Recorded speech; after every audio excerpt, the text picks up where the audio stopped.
And there it is. Here it is. Here I am. We're doing it again. I'm not going to ask where you are because I'm not sure that anybody is even aware that this session is just a spur of the moment session.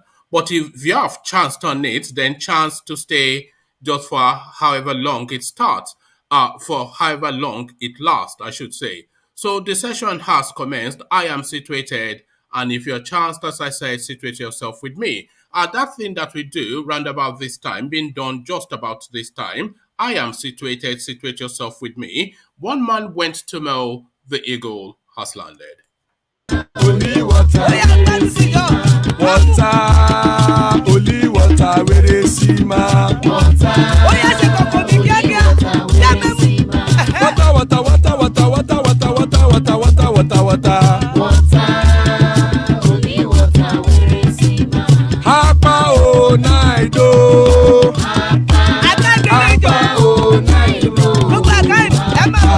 Hapa you don't come o.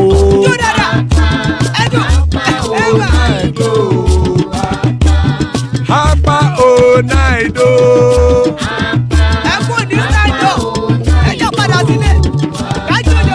Oro kẹ̀kẹ́ ẹlẹ́mù yé o.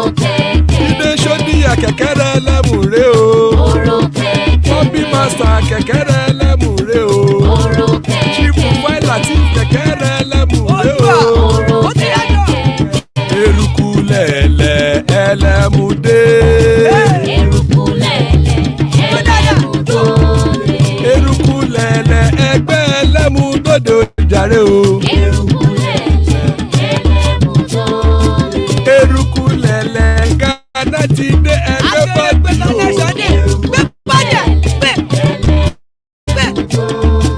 Ọmọ ẹlẹ́yẹ ẹ̀yẹ o, ó dilé o. Odúyẹ̀lá ẹ̀yẹ o, ó dilé o. Petrosoname ẹ̀yẹ o, ó dilé o. Petrosodunke ẹ̀yẹ rẹ̀ ó dilé o. Ẹlẹ́kọ̀ ọ̀run mú ìní o.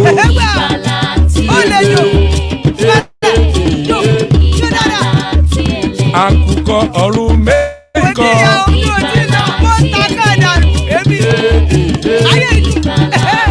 Ikú kò ní rí wa gbéṣe o.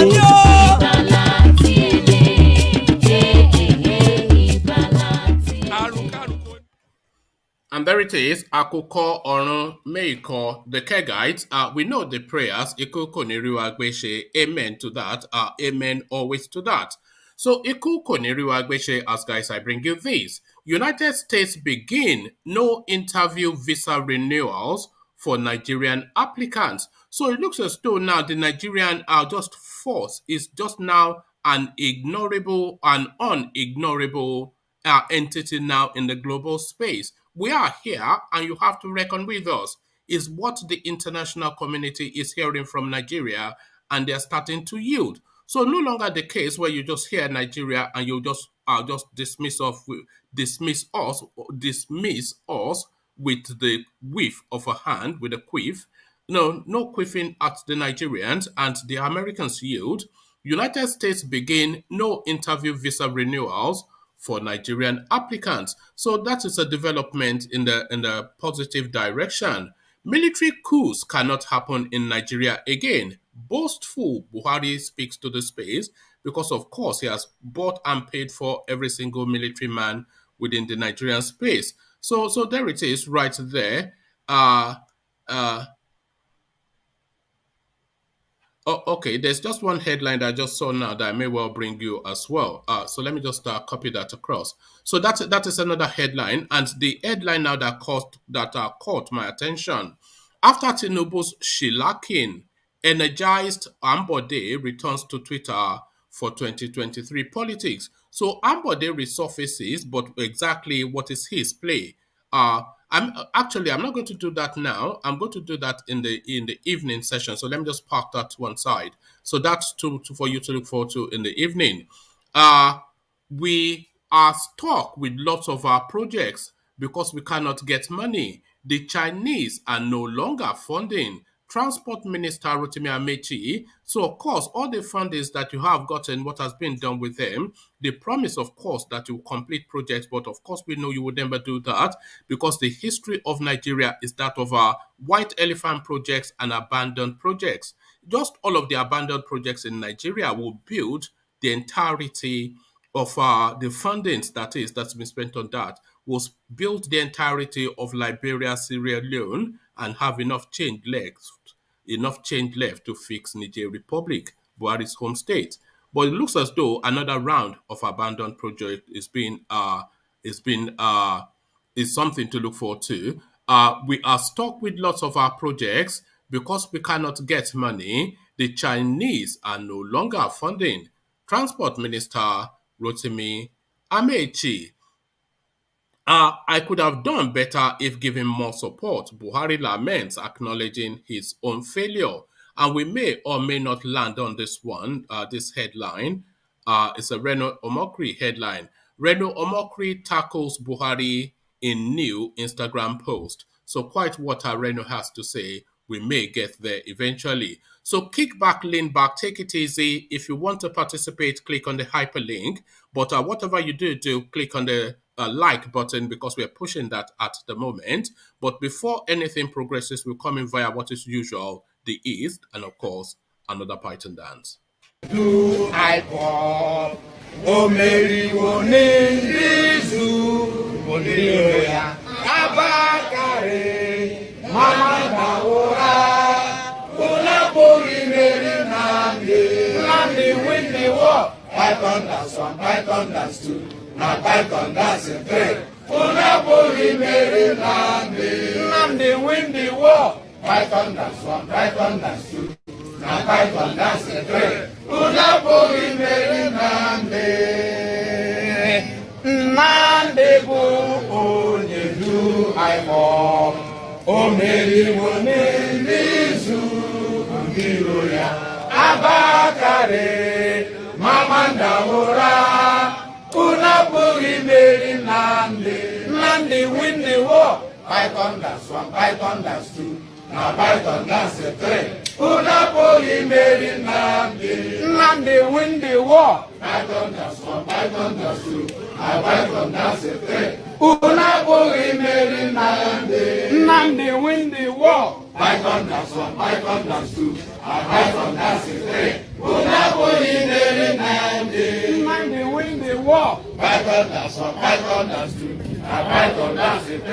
Unapoli Mary Nandi win the war. Python dance 1, Python dance 2, and Python dance 3. Unapoli Mary Nandi. And there you heard it. The East again. Nnamdi wins the war. Paston. Nnamdi wins the war. Yamu. So whatever it is that they were saying, US begins no interview visa renewal for Nigerian applicants. So this is now good news for the Nigerian space. The United States mission in Nigeria is set to commence a remote visa renewal process for Nigerians who qualify to renew their visas. The mission says the first phase of the scheme will commence in February, permitting applicants to drop off their travel documents at the U.S. consulate in Lagos. Correspondents report. This phase will allow a limited number of applicants and applications. This phase will allow a limited number of applicants, and applications may take up to 2 months to process. At the moment, the applications are limited to Lagos. However, the procedure will be extended to the American Embassy in Abuja. Applicants who meet the criteria may apply in Lagos until the service is extended to Abuja, the mission was quoted as saying. Please note that only one member of the family unit is required to Please note that only one member of the family unit is required to drop off the application documents. Children are not required to come drop off in person. So that was quite specific. You know the Nigerian thing, they will all go with like 3 buses filled with people just to go and drop off one application at American Embassy with pastor in one bus and Babalawo in another bus, fasting and praying and praise worshiping just to go and drop off an application form. Enough, the Americans are saying. Please note that only one member of the family unit is required to drop off the application document. Children are not required to come to drop off in person. Processing may take up to 2 months, although we anticipate most cases will be processed within a few weeks. Once you submit your travel documents, we will be unable to return these to you until your case has been completed. So now that's progress for the Nigerian space. No longer that grueling traumatic experience that is the Nigerian relationship with the American embassy. Well, military coups cannot happen in Nigeria again. Aboki from Daura speaks. President Mohamed Buhari says military coups cannot happen in Nigeria again, responding to concerns raised by Governor Kayode Fayemi of Ekiti State on the resurgence of military takeovers in Mali, Guinea, and Burkina Faso in August 2020, September 2021, and January 2022, respectively. Mr. Buhari asserted that he strongly believed that Nigeria has passed through that stage for good. The president stated this at a dinner in honor of the 2022 Committee of Business, Political, Media, and Civil Society Leaders at the State House, Abuja. On Monday, the convener of the group and chairman of this day slash Arise Media Group, Unduka Obiagbana, said with Nigeria facing an historic transition like no other, and with crises across Africa and at home, the committee emerged to defend the national interest. The 2022 committee was put together to defend Nigeria in a time of crisis, and in a time of transition, we must defend the national interest, Mr. Obiagbana said. He noted that membership of the group had been carefully selected from the business community, investors, governors, security sector, and elder statesmen. Nigeria, Africa's most populous nation, has a history riddled with coups and counter coups. Last November, Mr. Buhari, an ex military dictator, insisted that coups should not be tolerated in Africa, coming hard on Guinea and Mali. One of the important points that the ECOWAS head of states and government make is that coups and coup d'etats generally are completely unacceptable. We cannot continue to have a situation where they are tolerated for the simple reason that in Africa, West Africa in particular, we have gone way beyond military coups as an answer to the question of change in political actors, Mr. Buhari said Mr. Buhari, who was a military head of state, who, as a military head of state, overthrew a democratically elected government in Nigeria in 1993. The Nigerian leader added, there is a very strong feeling amongst the heads of states that we must insist other international bodies, the UN, EU, and other regional groups must support the imposition of sanctions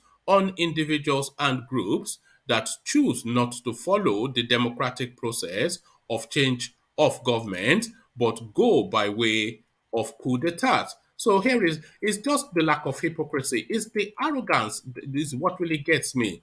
This now the guy that truncated the last civilian experiment, that the Third Republic was truncated by Mallam Buhari, who is now telling us that military coups are unacceptable. And that military coup that he used to end the Shagari administration, by the way, that was a treasonable act. But he now, anybody critical of him, he accuses them of treason.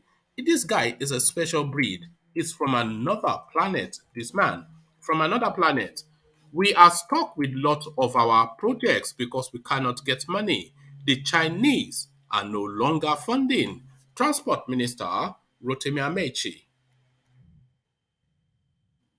If the federal government has blamed delays in completing some major projects, including railways across the country, on scarcity of funds. In an interview with correspondents, the Minister for Transportation, ROTIMI AMAECHI, hinted that the Chinese have stopped funding Nigerian government projects and that this has forced the federal government to start looking for loans in Europe to complete existing jobs. We are stuck with lots of our projects because we cannot get money. The Chinese are no longer funding, so we are now pursuing money in Europe.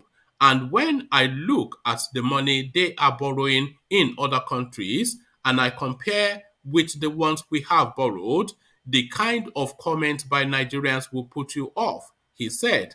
The minister, however, noted that the Abuja Itakpe Railway, which will link the existing Itakpe Delta rail line, is underway. He said the link rail would have been completed, but for misunderstanding with the Chinese contractor.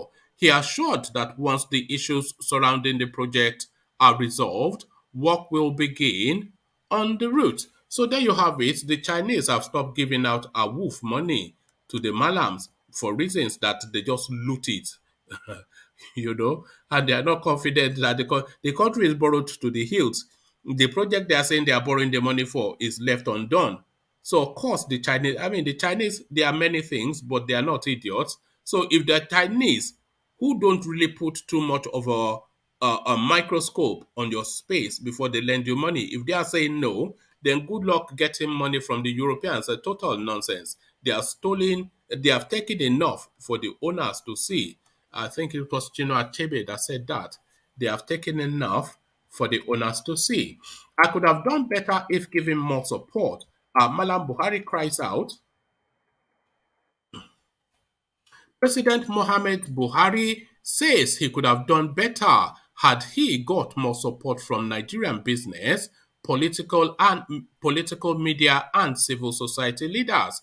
But we probably would have fared even better if we secured the support of most of you that are here today.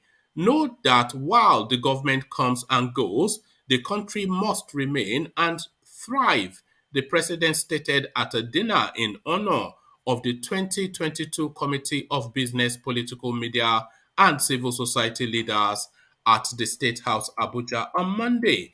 Despite his repeated claims that he would bring Nigeria's perennial insecurity to an end, Mr. Buhari's regime has witnessed some of the most violent and ubiquitous attacks on Nigerians from bandits, Boko Haram slash ISWAP, and unknown gunmen. However, he insisted on his desire to complete his tenure on a strong note. It is our desire to finish strong in the next 16 months and ensure all hands are on deck for the last lap. We are doubling our efforts against all forms of insecurity, equipping our armed forces, and strengthening the police, Mr. Buhari explained.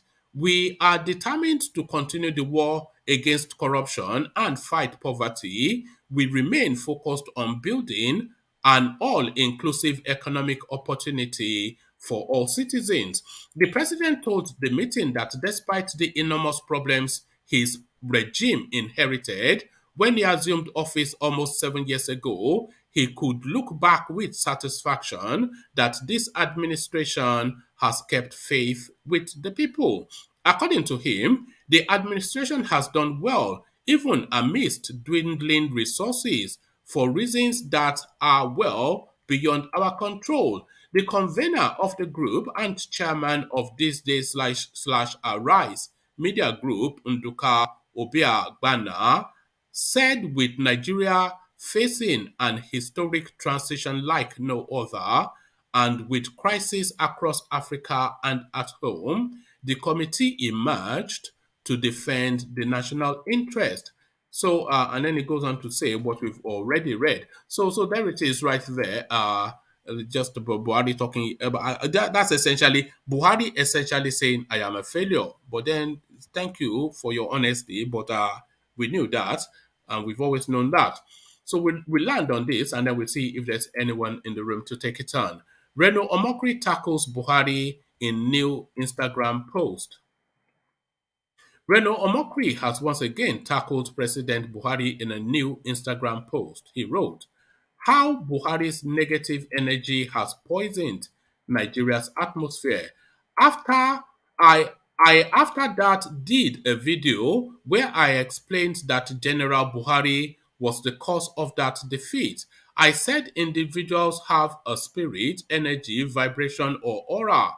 It is either negative or positive. My view was and is that General Buhari has a very negative presence that forbids evil and tests everything he touches, and that forbids evil and tests everything that it touches, turns to dust. In a reverse of Midas' touch, I will now give my reasons. In the year 2003, General Buhari ran for president with Senator Chuka Okadigbo as his running mate. 5 months later, on September the 25th, 2003, Chuba Okadigbo died. In 2007, he ran again with Chief Godwin Ume Ezioke. 4 years later, Chief Ume Ezioke died.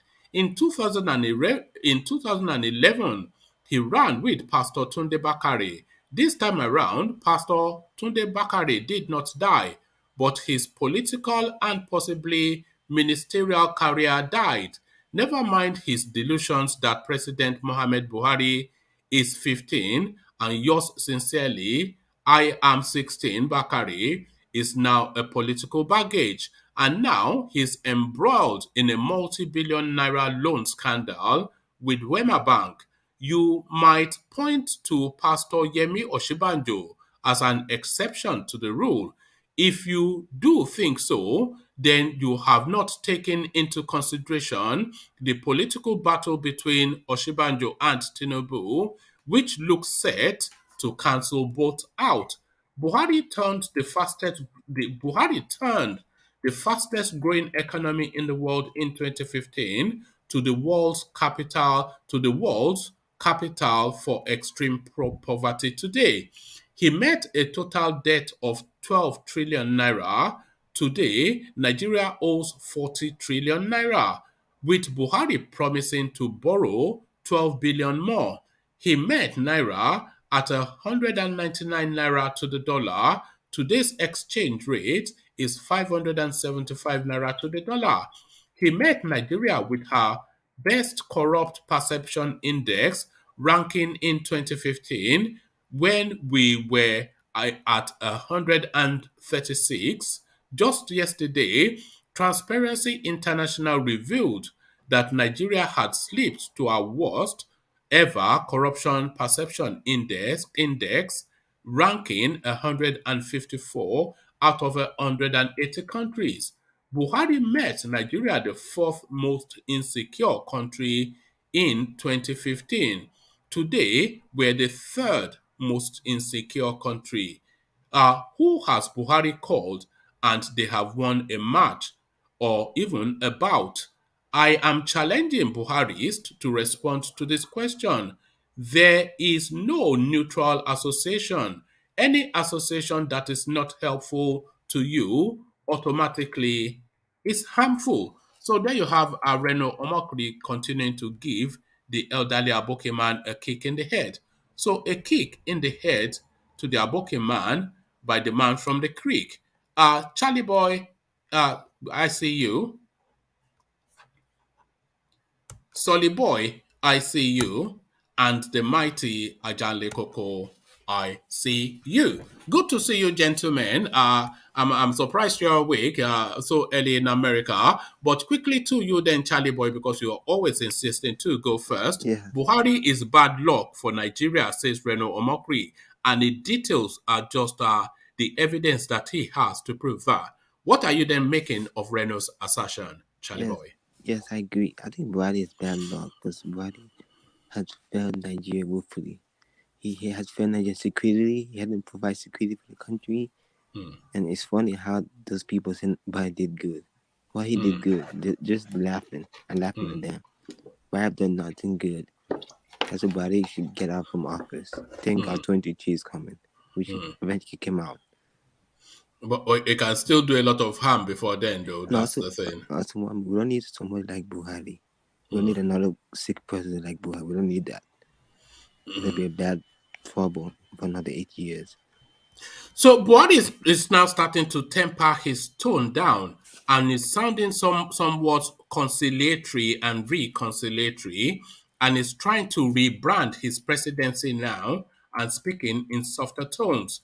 I could have done better if given more support, Buhari laments. So what he is saying was that he had to battle the Nigerian people as much as the situation that he was contending with, and if he had had enough support from Nigerians, he could have done better. What are you then making then of the excuse for failure that the Aboki is giving? To me, that's too late. You can't be doing it in the last minute. Just it's too late. You failed Nigeria. That's what Nigeria can never work, in my opinion. How long? How many years until Nigeria will work? To kingdom come? How it be done? Come on, Nigeria not Just, gonna work. just pack your bags and get out, right? Yeah, Just pack your bags and get out. because Nigeria wonder. Don't ask this kid, why should people leave in your country? Nigeria Party to ask them. Nigeria Party realize why Nigerians leave out of Nigeria. If they realize that, then they will know why Nigeria need to be fixed. But they don't realize that they go to abroad for the health check. It's sad. Oh, all right. So, to this space and continuing with the theme of failure, here it is, Charlie Boy, abandoned projects yet again. We are stuck with lots of our projects because we cannot get money. The Chinese are no longer funding. The transport minister, ROTIMI AMAECHI Charlie Boy, saying this, but then all these endless borrowings that we have heard would have been enough to complete all those projects 3 times over. So, what are you then making of this lack of money that he's allotting in the build up to abandoning projects? So, what are you then making of that? The Chinese are now telling them to get lost. In my opinion, all this borrowing Nigeria is doing to make Nigeria broke. Nigeria should have a product to sell to the world. That's the only way they can keep some more money from Chinese or other countries. They're gonna be broke. They can't be doing that. Okay. So, Charles, I'm not quite sure if you've ever heard of a country called Burkina Faso, but really what brings them to the headlines is that they've just now recently had a military coup. So, in quick successions, just within the last 12 months or so, we've had now 3 African countries now succumbing to that throwback that used to be the rigueur in the 80s. So military coup season seems to be coming back to Africa, especially West Africa. But Buhari boastfully tells us military coups cannot happen in Nigeria again. So this is Mallam Buhari speaking Yes, to a body of important dignitaries. But what are you making of that assertion? I military coup never happen in Nigeria. Nigeria government doesn't want to military coup. It's not gonna happen. Because Nigeria government are scared if it happen, it's gonna be worse in Nigeria. All right. And finally, Charles, United States begin no interview visa renewals for Nigerian applicants. So this is a real leap forward for the Nigerian person who are used to that custom of queuing all day at American embassies only to be rejected. What are you then making of this now development from the United States? I think they're doing that because of COVID and for safety reasons. All right. Okay. I didn't think of that. All right. Brilliant. Thank you, Charles. So, Charles, let me go on then to Solly and sample his opinions. So, Solly, the era of military coup over is what Buhari is insisting, but that doesn't cohere with what we're seeing because rapidly, like wildfire, is sweeping across Africa. The Burkina Faso now, they've instituted themselves, they've restarted the constitution of the country, the people who carried out the coup in Burkina Faso. That is to tell you that they've secured their base and they are confident now that they have grip of that country. So they are going to govern that country until they decide to yield the space or they are forced out. Burkina Faso, Guinea, Mali, but Mallam Buhari is insisting that there will be no military coup in Nigeria. What gives him that confidence to make such an assertion, Solly? Well, we can look at it in two ways: military wise and economically wise. But let's start with military. Military wise, if Nigeria were ever to commit a coup in 2022, they will need full control, not from the politicians, but from everyone in military. In which case, they wouldn't accept tribes of, other tribes. Basically, it would just be full on northern or Fulani tribes in all the military, police, and navy. But even though I think they did they did acceptance into police or something, or I don't know if it was army, something on ground anyway. And I think 190 people or 150 people got accepted, and out of that 150 people, only 20,000 were from the south. You That know, still is, we covered that yesterday. It was the police. 127,000 recruits, constables yeah. were appointed. And how many from south? 23,000 from the south. Yes. So 104 for the Fulanis. okay, I wasn't around then. I Yeah, just yeah, no, remember I no, saw it. yeah. So they are still, that's still 23,000 is still a significant number. Do you understand? If they want to take over, it's not going to be easy to kill 23,000. 23,000 can still wipe them out. That is how war is. It's not really about numbers these days. It's about who is more intelligent, who is smarter, and who is faster, and who is ready to make quick decisions now with the equipment they have. So they can't just sacrifice that. It would be too bloody. It would be a war that may never end, and their economy will never work if there's a war. Okay, now if they do agree and they have full takeover, it's going to be a problem with, like, okay, yes, we can say all these countries are doing military coup, Burkina Faso, all of them, but they're also getting sanctions. How many things does Nigeria import? How many things does Nigeria export? It will never work. Okay, if they now use their might and say, okay, we'll do gra because some countries depend on us, it will just scatter, because military is not supposed to lead. It will still end up scattering. But that's the only point I can see them doing it without thinking about the future and what they are going to eat. That means the military must have been starved. So they are not thinking properly again. That's the only way a coup can come. Okay, so if it does happen in Nigeria, what do you think the response of the Nigerians would be to a military Oof. coup? I think Nigerians will succumb. Do you think they will Yes, welcome it or they'll be against it? it will not be welcome. Okay, it will not be welcome, but Nigerians will have no choice. Some Nigerians will fight back, maybe from the south, but if the north are, just showing their belly, it depends on if the north will accept it or not. The south will, they always, after a long period of time, we get used to suffering. It becomes normalized. It's hunger that we've not fully experienced. I don't know how Nigeria will react from hunger. Every other thing, they've survived it. So it's not this one that will be a problem for them controlling, unfortunately. It depends on if the south will agree to show their belly to. Sorry, not, I mean, if the north agrees to show their belly to. So you see, it's not a bad thing having northerners in the country. You mean to protect us from You know, coups? yes, because You if you they know fight, it depends on who carries out the coup. If yes, they say I Brigadier Tundebe no, Lu no, have no, taken but over government, do you think the no, South will be against it? But no, if but it's this is Mukhtar Danladi, then they will be against it. no, okay. That was then. That was years ago. Okay. The North has not started experiencing a bit of luxury, a bit of life, a bit of education, a bit of exposure. Now they have internet, they have Instagram, they check everything that is happening in the South. They know whiskey, they know they travel. So they are more exposed. So this is a different set of North. Even if they're on the smaller side, they are still times 10 of what was back in the old Okay, military time. so we've civilized them, is what you're saying. A bit. They are, they are more exposed than before. So, I don't think they will just sit down and accept it. All right, brilliant. Because having military gives you the limits. Oh, yes, now we have limits, but they limit your life more, just to control you and keep everyone in check. All right. So So this development then, you know the tradition in Nigeria, even to go and submit an application at the embassy is fasting and praying and pastor in tow. So now they are saying no interview needed anymore for visa applications, but not all visa applications, just for renewals. But this really a real development for the Nigerian person who likes to Yes. travel a lot. Yes, this is better for them.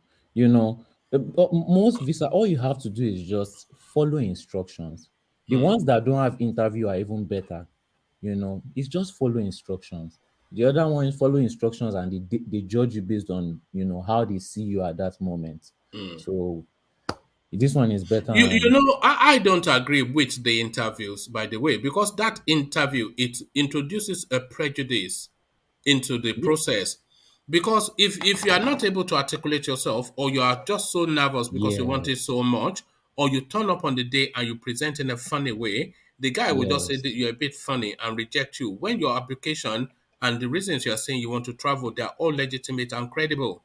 You know, yes. so So it is a this a very unfair document is a system. document process now, not an interview process. If you meet the Yes, criteria and you're able to submit all the backups that they're asking you to submit, what is the interview going to get out of you that's not already on the document?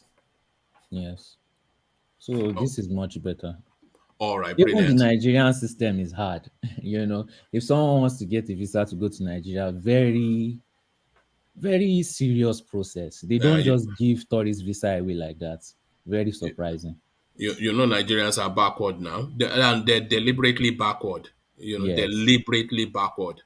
You know, I wonder how this Buhari and Co and all these people, how they feel when they land at Jomo Kenyatta Airport and they see a I asked the modern, same and question then in they my head land too. at Accra and they see a modern airport and they land at Muritala Mohammed Airport and the place is like a oven. There's chaos everywhere. There's no order, no structure. The place smells. There's water leaking. And then you go to Sierra Leone and you land in a modern. How do they feel? It's because they don't They, use these places all the time. If it was the front entrance of their house, of course it would be looking beautiful and marvelous. Most Nigerians have this mentality of they just want to take care of their own. They don't care if they are living in a shitty neighborhood as long as they have the biggest house in the shitty neighborhood. But they still You have to know, pass through even if they are going to the VIP lounge, they still yes, but have to pass it's through for a all the short foyers. period of time, and they are going to stay in a lounge. Yeah, Do you understand? but they see the airport as they get to that lounge, and when they land at Accra, they see the airport as they come out of the VIP space. It's just light and day. It's just night and day. It's total opposite of everything. Nigeria completely dilapidated, and those people modern and shining, and they are Yes, going there as the biggest fish in yes, Africa, but and you are coming from that into that and they see it. They see their processes. You only yes. go through customs and immigration in all those airports. And this one, you go through DSS, they'll pass you to customs, and then another person will rattle you, another one will hustle you, and another one will brutalize you. Okay, yes. But you see, the same way you see Nigeria as a third world country is the same way they see Nigeria as a third world country. Because let's not forget, these are very exposed people that have probably lived in the West for a very long period of time. And over that period of time, they've considered in their minds that yes, this country, this is why I say it's a village that they just come back to, that they can do anything. This country is a third world country. So them seeing it there, they may just look at it as okay, this is a third world, and you know how they do. They compare themselves to the worst all the time, worst of the countries, or any as long as they're in that third world category. And if another third world country has a worse airport, that's the one they will compare themselves to, just so that they will not have to do anything about it. If they become a It's a first real world shame, you know, country, because the Ghanaians, they are third world, but they are taking deliberate steps to no yes, longer. You know, there has to be a category between first world countries and third world Nigeria can countries. do it even But before Buhari leaves. yeah, They can do it, but you know, and you it said doesn't take much deliberately. now. It doesn't take Yes, much to do these things. Just even the processes of getting through that airport, it should be streamlined now and yes, automated. You give yes. them your passport, they put it through a scanner, everything is hunky Even dory, even and if welcome to the country. What is even the even if they make Lagos Abuja or Abuja if at least have the standards of a first world country. Yes. Trams, trains, buses, which they can do. Everything done perfectly. Underground electricity, everything down to this registration system, taking it online. I think Nigeria will be able to be considered on that level, even if it's just one state in the whole of Nigeria from that 36. But it's You a know, they deliberate should effort to pull it back. because you know that I think 5% of the national budget is in the constitution. I'm not sure of the percentages. I think it's five. Not no, 5% of the Nigerian budget is to be spent on Abuja in perpetuity to continue to develop it. But Lagos should also be in that mix because those are the two marquee states that we have. Those are the two front faces of the country. You are either going into Abuja or you are coming into Lagos.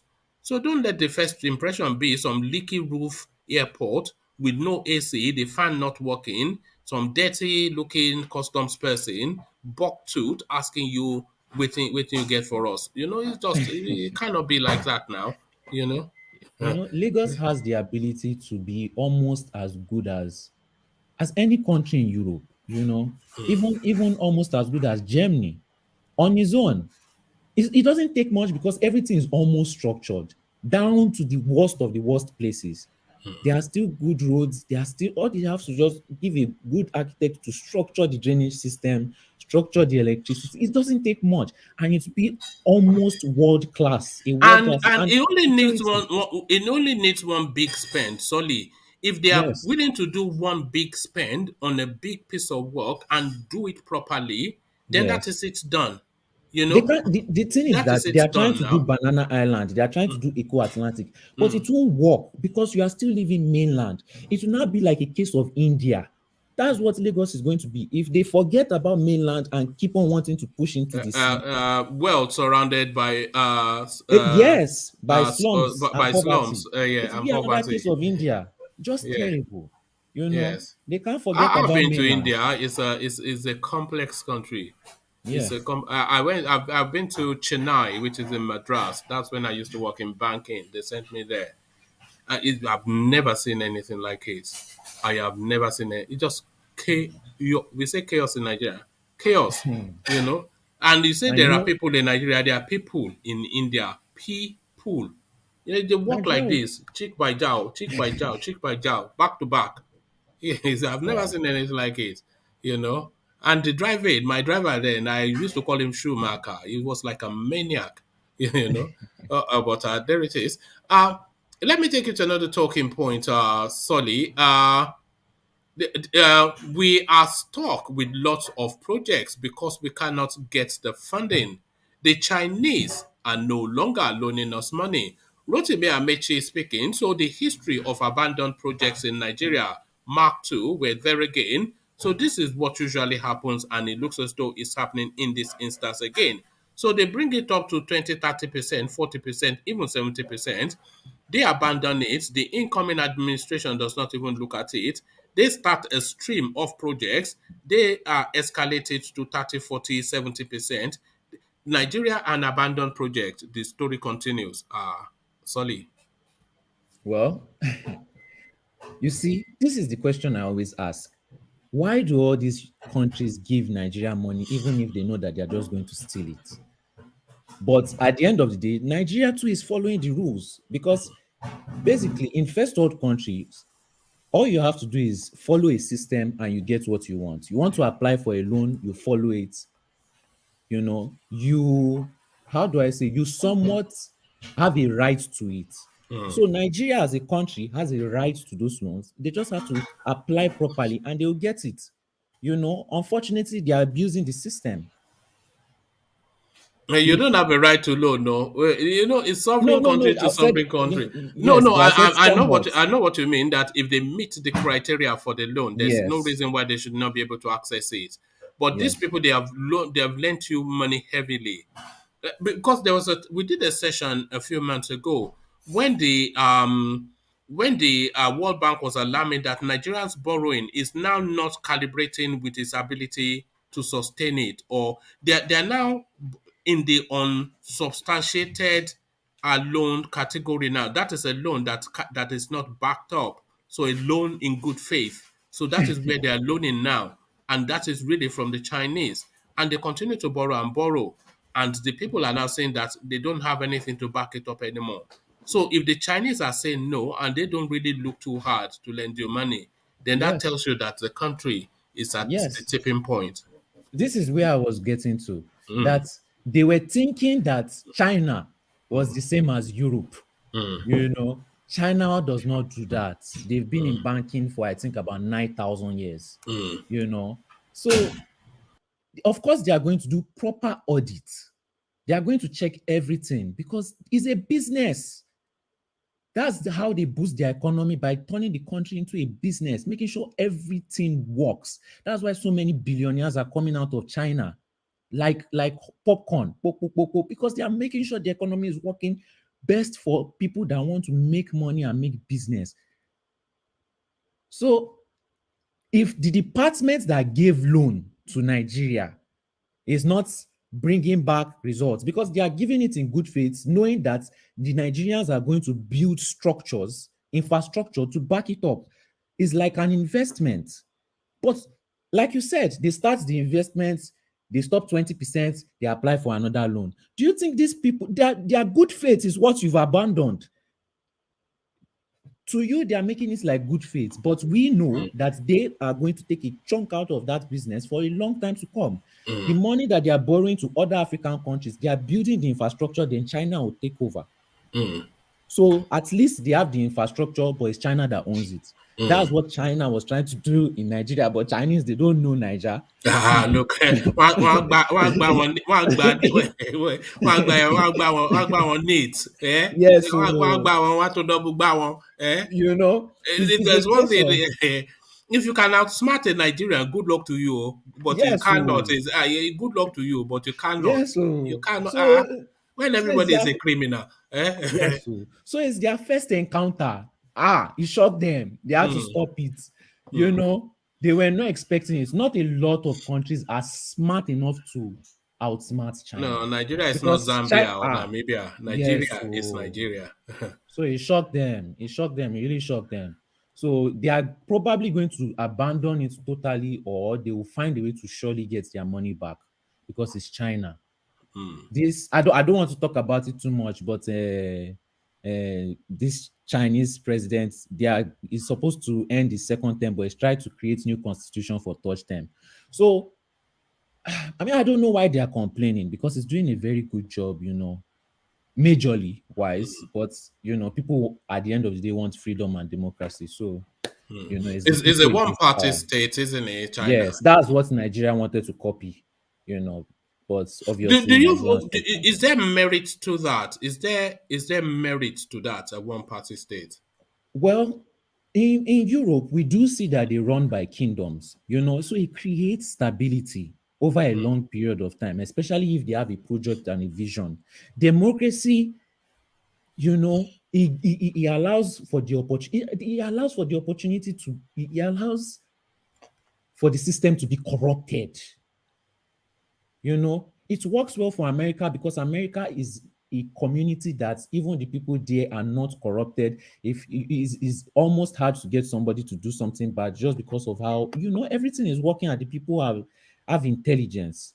You put democracy in a country where people are not that intelligent, they don't know how to use the system to their favor. So over a long period of time, they are being oppressed because they don't know their Do, power. do you think democracy should follow one rigid template, or do you think it should be a loose concept that is adapted to the environment that is being practiced? So what I'm saying essentially is, the American democracy, is it something that will work in Nigeria, or should Nigeria just base loosely on the American model but calibrate it in a way that is peculiar to our own environment?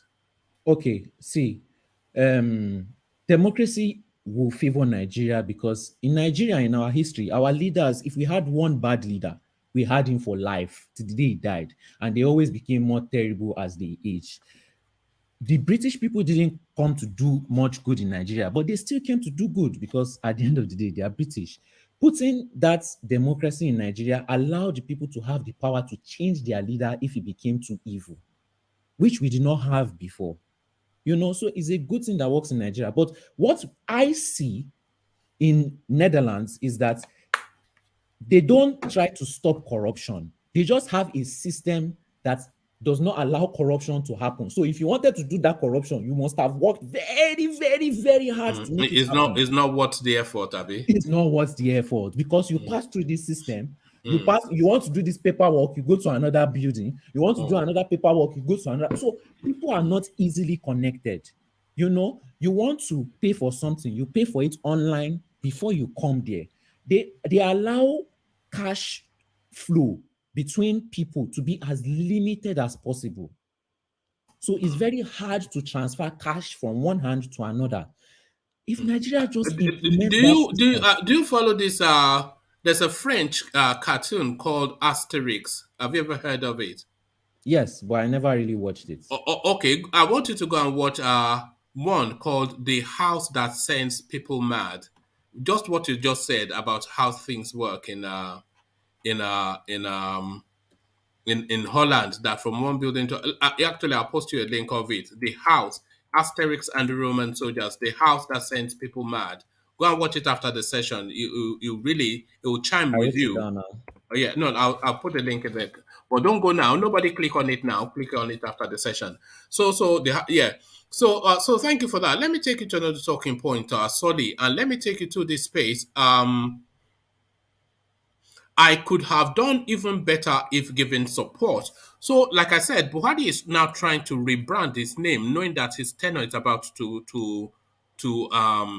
come to an end, and knowing, of course, that how his tenure is going to be viewed is against the backdrop of what we have experienced of his tenure for the last 6 and a bit years. So he is now trying to repaint a picture, and is painting the picture that the Nigerian community did not support his administration, and that is why he was not able to record success. So, what are you then making of the excuse from for failure from the Aboki, from Daura? Well, it's just it's just an excuse. It's just Baba is just letting us know that he doesn't have energy for anything else again. So just hear my last words and wipe your tears with it. We'll end this together. We'll end this sale together. But it's not destroying the country, because even before he leaves now, if he really if he didn't have the support of the people, there are still projects that he can do before he leaves.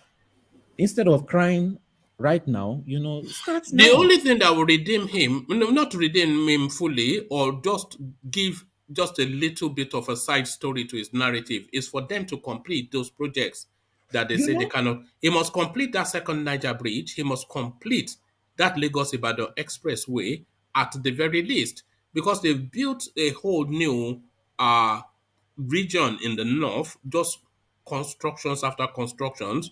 So at least that Lagos Ibadan Expressway, we want it completed, and we want that second Niger bridge completed. They must look at complete those two. look at the things we're even crying for.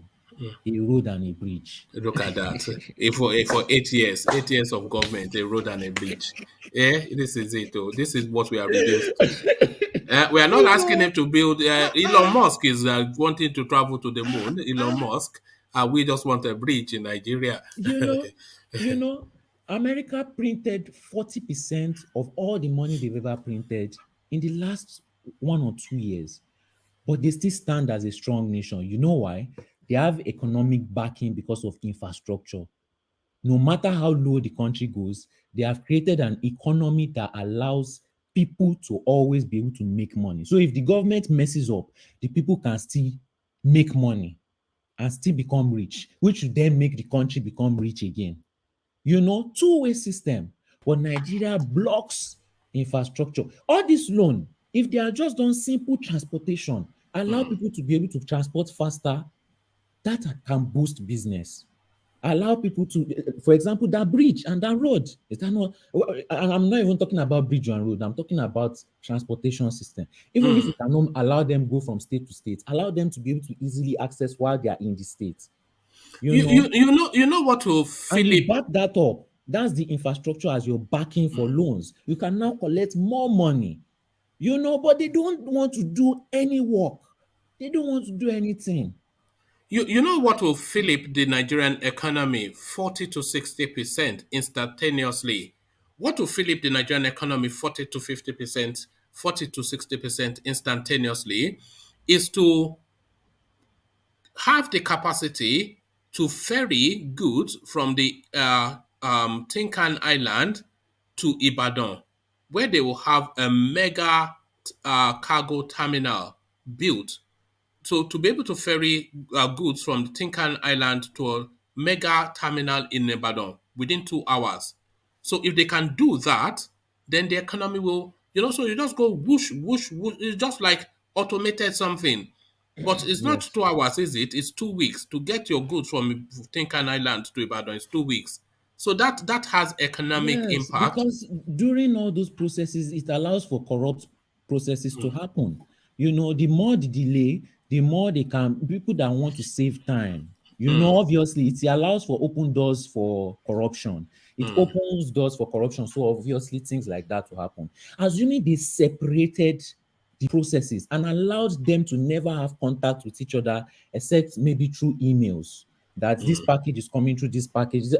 It will And finish. and the technology for what you described, Solly, is available, has been for a very long time and very Finish. cheap. It's cheap Yes. technology that You is know, readily available.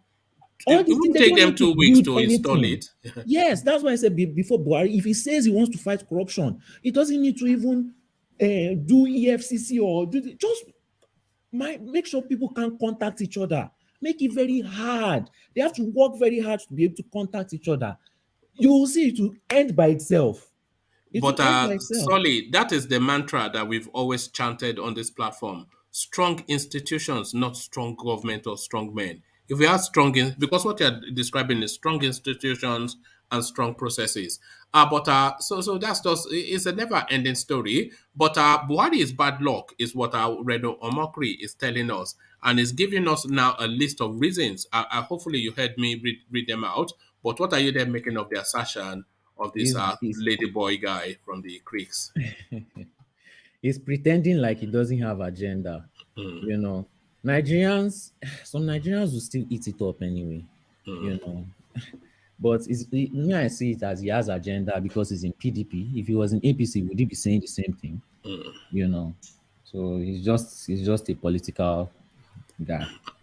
What are you making of Reno as an entity? Because he is just a weirdo for me. Is a Yes, because I don't see him taking between anything. him and Rotimi He's, Amechi, I don't know who freaks me out To the to most. he's, to he's, to he's eating. Soli, what is his agenda? No, Tell okay, us the let agenda me you tell you. suspect. Let me Yeah. tell you. See, Ajani Koko, I've sat down here. I've used this platform we have. All of us have used this platform to be talking about solutions every day. All this guy does is insult Buhari. It suits it, it Sweden's people that hate Buhari, So that's enough for them. They don't even care about any positive message he has to say, or any infrastructure plan, or any plan to propel the country from, or any plan to propel the citizens, or any plan to propel the economy. As long as they insult Buhari, that's his campaign, game plan. That's it. And you all eat it up and enjoy it. Well, it works for Question. Nigerians. All right, sorry. Did you disagree with what he was saying, Ajan Lekoko? Or am I not on the screen? Agenda. Eh. I asked him a specific question. He should give me a specific answer. His What is the agenda, agenda that you his agenda, suspect? all these things that he's doing, what does he push the most? Is it not his political career? That's what he's pushing the most. Or What what else is it? what What career? has he Somebody done for that any is outside the community? country. What political career is pursuing? But okay, currently, right now, Ajan What with the are you hard Lekoko. talking? work that he's What doing, are you talking about? currently, What right now, with political the hard career? work that he's doing, You want to be the next okay, president or what? What's Maybe he the wants to be political a career? governor of his own state, you never know. What political career is he pursuing? okay. Can I ask you a question too? If he comes out to campaign, will you vote for him? Oh, Reno? No, yes, I'm asking Ajanli Koko. Yes, if Reno comes out to campaign, will you vote for him? Why won't I vote for him if he have a very So his political campaign is working. hold on. His political campaign, this is Hold proof that it's on. working. Hold Okay, on. What you why are would you saying does support him? not I need what logical you are reason why you believe that he hold will help the on. economy. Hold on. Number one step. What I expected from you is that what he said about Buhari, are they true or false? We all know they are true. Nobody needs to Okay, so tell us. what does it mean? Why are you saying that? He's saying that because of political career. It is boosting his political career because people are now seeing him as the against side, the other side. You know, some people don't care. That's what we voted. That's what we voted for. The other side. That's what most Nigerians vote for. Right now, well, you know, it's either you are this side or that side. They don't have really any big reason because So what you are saying, parties hold on. So what you are saying essentially, anybody that, you know, any voice of dissent against Buhari means it does not mean that he has good agenda for you just because he's against Buhari. Okay. So we here that are talking the way we are talking. Hold on, man. Hold on now. Let somebody else speak now. So we on this platform that are talking what we know and what you read about the way they are running the country, they are mismanaging the country. So we have agenda. We have political agenda. Is that what you're saying? No, as a citizen, you also have agenda. You are a citizen. What agenda do we have as a citizen? What's our agenda as a citizen? You want your country to be better because you want to... really? So, okay. Omakre does not want his country to be better. He has political agenda. That's why he's talking. Okay. What are his plans that he told you that he has to make it better? Oh, really? Look at the way you are. Look at what? No, what you are saying. What you are saying, you are contradicting yourself. Hold on. You didn't answer my question. Hold on, man. Hold on. Don't jump up. Don't dance. Hold on. Don't dance Malongo. We are contradicting. Because I asked you for a simple. Solely, hold on now. Okay. Hold on now. We can't be talking on each other. Okay. You said he have political agenda. That's why he speak. And I asked you a question. So we on this platform that are speaking against Buhari's administration mismanagement of the country, I asked you whether we too have a political agenda. You said no. You said, no. Hold on now. Let me finish. Oh, for God's sake, why don't you like somebody to speak before you jump? Why don't you? I mean, I don't like us talking on top of each other. Let me finish my own, then you will say your own. Okay. The question I asked you, you said this guy have political agenda. Yeah, I said, what is his own political agenda? You cannot describe it. And I said, what of us that are talking against Buhari, do we have political agenda too? You said no. You said, because we are citizens, we have responsibility to play a role to say. I said, that is the same thing. That is the same thing that guy is saying. That's not that is the same thing. He's playing a role. He's playing his own role as a citizen to talk against mismanagement of his country. So don't accuse me of any political agenda. That's what I'm telling you. He has not shown any intention to contest for an election. So what is the point of political agenda? He's just speaking as a citizen of Nigeria against misgovernance of his country. Okay. Sorry, I called Renaud Omokri a ladyboy, and you chuckled somewhat as though that was funny, as though I was just. But look at this and tell me if you don't see why I called him a ladyboy.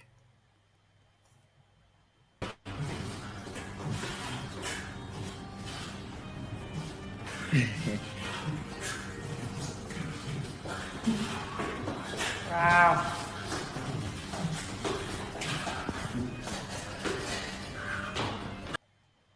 Is that not ladyboy behavior? Who behaves like that? Who behaves like that? Who behaves like that? A grown adult. Maybe he just received a very big credit alert. No, he received something. Behave like that too, man. Yeah, but Dino is a full blood now. This one is not a full blood. This one is half true, blood. All right. Okay, I have a question for Ajani Koko. Ajani Koko, You said I was being too harsh on Reno. Okay, now I I was have trying to a give you question. escape, but Adele Coco No, will give no, you no, it will no, give you a no, no, beating now. Okay, all right. no. Sorry. Engineer, you are a referee. Let me just come. Sowore is a politician, right? He has said a lot of things, but you support him the most, I feel, from all the time I've been here and you've talked about him. I feel you are his biggest supporter on this platform. So I believe that you know his detailed and structured plans to boost and change the economy of Nigeria to its first world country and to change the dollar rate from 570 maybe back to 50 naira per dollar, or 150 naira per dollar. Let's start there. What are Sowore's plans that you know, or any plans at all that he has to boost the economy of Nigeria? And when I mean say boost, I know I'm telling you, like, transportation, ease to do business, lowering corruption. What are his structured and detailed plans? I'm not his campaign manager. I won't be able to tell you that. What you need to do is to go online and search for yourself. Then you will know by yourself. I just No. like But to you hold on, would vote. You hold would on, vote man. for him. So I want to know Hold why on. you would vote for him. Oh, hold on. Why we vote for him, right? Mm-hmm. Number one reason why we vote for him, because he's standing as an alternative against this criminal we have that are destroying the country. It's an alternative, and his program, as he stated when he was campaigning, was a very good program that I believe will take this country out of this economic realms that we are going through. So that is it. I just need alternative to these people, and he stand as an alternative to them with energy and good economic policy that he came up with.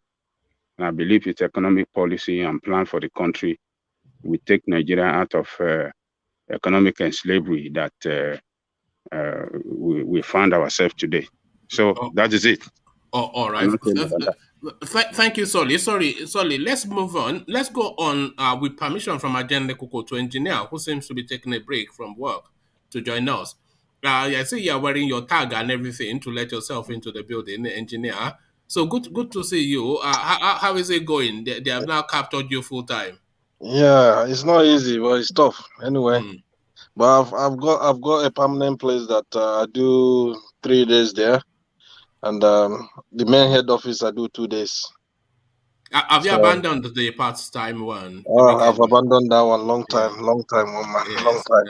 You know, Yeah, man must live. Man does not live by bread alone, or what is the yeah. saying? You know, yeah, you Man have must to. work now. Man must work. Yeah, a man must relax too. You know, yes.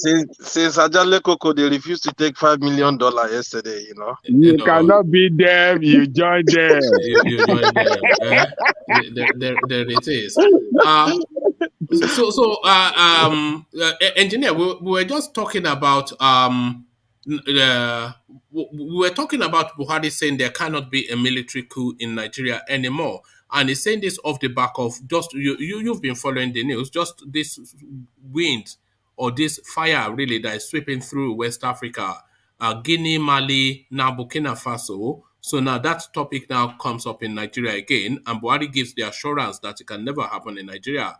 But what do you think is basing his confidence on? Okay. Greetings to everyone. Well, one man, Buhari has already mapped Nigerian logo. He's someone that is very clever. He's very smart.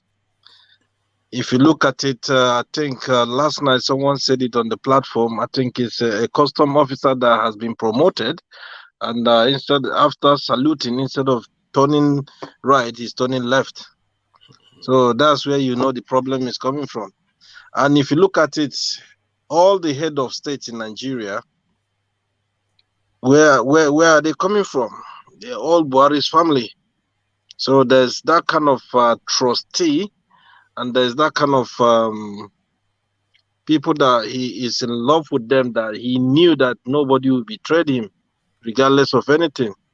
And if you come to think about it, people like, I give you an example like Fashola, who came out vividly and said it clearly that there's no a president like Buhari. So that can tell you that the man has already buy them. How do you think Nigerians would respond to a military coup? Nigeria can never respond to a military coup, man. That's just the truth. The military we used to have 15, 20 years back, that one they have gone. You can never see a military like that in Nigeria again. What you see now is just pure water. Briefcase. Yeah, pure water and businessmen in briefcase. uniform. So yeah. that's what is happening. There's nothing is going to happen because the man knows everything. Everybody they're under him. And his relatives, his cousin, they're all every corner, in the custom, in the army, in the navy, in the police, you know, mentioned. They're all there. So they can never betray their master. All right, thank you. So we are stuck with lots of projects because we cannot get the money. The Chinese are no longer funding. This is Rotimi Amechi speaking. So the history of abandoned projects in Nigeria is set to continue because what is saying in essence is that they would not be able to complete most of the projects, if at all any of the projects that they embarked on. So that Lagos to Ibadan Expressway, it goes into another administration. The Niger Bridge, it goes into another. So what are you making of this comment by Rotimi Amechi? Kai, the country is a scam. Nigerian leaders, they are all scammers. That's just what is happening. Because if Rotimi Amechi will come out and talk, well, the money they spend in building that railway to Niger, why? What do we have any business to do with Niger? That's something people need to start asking questions. Do we have any business to do with them? No. Why can't they use that money to invest in the country? How long will Nigeria will stay? Everyone is complaining of just road and lights. For how long? Are they not ashamed of themselves? So those are the things that we need to be asking questions. Whether there's a train rail or not, when will Nigeria have a good road and electricity? That's all we have been crying since we have been born in that country. We're crying for road and electricity. Those are the basic things that Nigerian government elite they're supposed to fix. What is do you think it is time for the United Nations to designate those things, especially electricity? Do you think it is time that it is designated as a human right? Do you think it is time for it to be designated as a human right? United Nations, they are having their own court from Nigeria. They won't do nothing. Not just for Nigeria, but globally, universally. Should electricity, because the world has electricity going on 200-300 years now, so there's no reason why every country should not have it. So should the United Nations designate it as a human right? If they can bring that project, that would be nice. But remember, even though they got that project, electricity in Africa should have been one of the best electricity in the world. Because we have every resources to power it. Yes, we have gas to power it. We have electricity. We have dams to power it. I said we have everything. We have solar to power it. Solar panel. Example, solar panel. We have uranium if you want to go nuclear. We have everything to power electricity in Africa. It's just how. In fact, one country in Africa can power the whole continent. Congo can power the whole of Africa. But remember, we're supplying light to Cotonou. We it. supply light to Cotonou, and if you go to Cotonou is like a little London. For them to have experience of maybe darkness is just one out of chance. That's just it. So if a country can supply light to Cotonou and they don't have light inside the country, then Yoruba say Okpari na. Okpari. So it's sad. It's really sad, honestly. It's very, very sad. Because all these people, they travel abroad, they they see things. Look at Dubai. Look at Dubai. Dubai of yesterday. But today, look at where Dubai is. Dubai is conking every Nigerian citizen head now. So it's something that before Nigeria will be fixed. Kai. One man. That'll be a long way. Have you ever heard the phrase "the dog ate my homework"? No. It's the silly excuses or just the fanciful excuses that children bring up for not doing what they should have done. So I did my homework. So the teacher is asking the child, "Where is your homework?" I did do my homework, miss, but the dog ate my homework. The other one, I did my homework, and then on my way to school, a big elephant came and was chasing me, and he grabbed my. So the dog ate my homework as an excuse. So the excuse now of Mallam Buhari about being a failure, he says, I could have done better if given more support. Mallam Buhari laments. So he essentially passing the blame of his failure on the Nigerian civic society and the business community for not supporting him. And that is why he has failed as a president. So the dog ate my homework, Mallam Buhari from Daura. What says you? Yeah, one man. This man, something Nigeria need to realize. Buhari, when Buhari was Buhari, he has that strength. That was the time he keep coming for the election and he keep failing. That's Buhari of Buhari. But after he won the election, you see the strength that this man had 15, 20 years back compared to now, it's a total different something. All the strength he uses to fight to keep chasing Nigerian presidency till he got it. All that strength is gone. So now the body is telling him that you overuse me. And that's why the man is not well.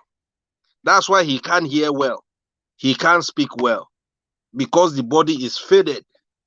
So that's why this man, as the way you're saying him, he anything about Nigeria, people will complain. He don't care. He really don't care. And the most evil cackles that we have again is the ministers. The ministers, they have that energy, they have that strength, they have every capability for them to do something in that country.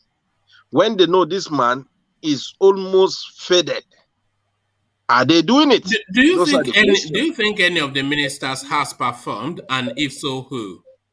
All of them should go to jail. Honestly, one man. All of them, they deserve to go to jail. The reason why I'm saying they should go to jail, there is no day these people, they will miss their payments. They do pay them. They pay them in arrears. They pay them everything. They pay them both wardrobe, kitchen, bedroom, shoe allowance, even hair barbing allowance. They do get that money. Allowance, breathing, yeah, exactly, constantly. Their money will never be short. Rather, the money will be increasing. So the people like this, that they know the country is completely, they know how the country is. If they will come out with sincerity and good heart, they will fix that country. But they have seen that, oh, the father of the house don't have the strength, can't question them, he can't listen very well. So if you can't beat them, you do what? You join them. Oh, okay, you said they should all go to jail. Who would you lock up first amongst the ministers? Who would you lock up first? Okay, we have a minister of road. That's Fashola.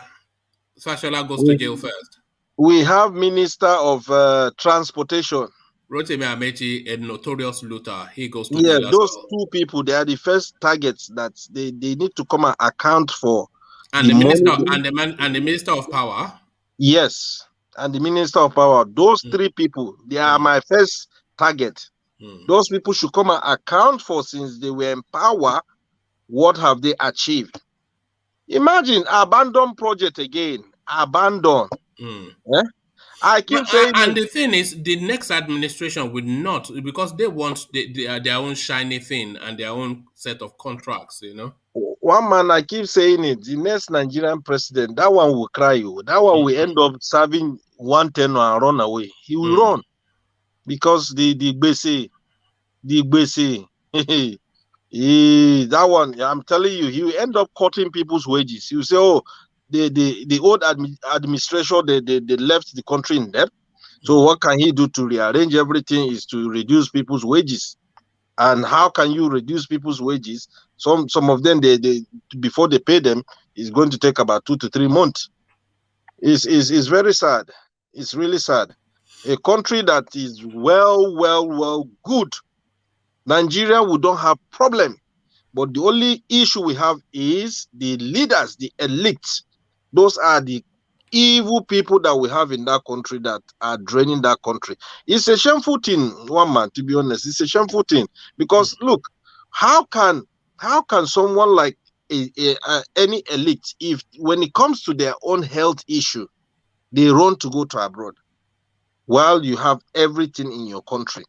So that's where to tell you that there's a big failure on that country. It's a big fail. All right, thank you, engineer. Engineer, let me do a quick, just very quick snapshot opinion on what you just said, and then I'll go on to Ajanle Koko after you. So thank you, engineer. So No problem. to everybody, I want to ask that question that I put to engineer, just rapidly through it. Engineer is saying that they should all go to jail, and I'm the ministers that is, and I'm saying, who would they put in jail first? So he came up with a list of 3. So I want your list of 3 in hierarchical order: number 1, number 2, number 3. So if we're saying all the ministers should go to jail, who would you put in jail first, second, and third? So you, Solly, Ajanle Koko, then Roman, and then I'll go back to Ajanle Koko to hear his opinions on the talking points. So Solly, your list.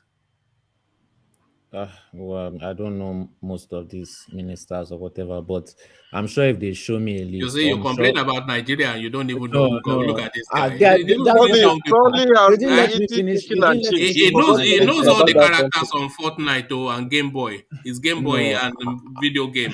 Is it He video has game? been eating chicken and chips. He no, forgot no, everything. no. It's You video didn't let. game, isn't it? You didn't let me finish. Oh yeah, carry on. Like I said, like I was saying, I'm sure if you give me a list, I'm sure almost all of them deserve to go to jail. Yes, pretty So much. for me, it's not a list of 3. It's basically it's basically the whole running system right now, because they are all following a corrupt system.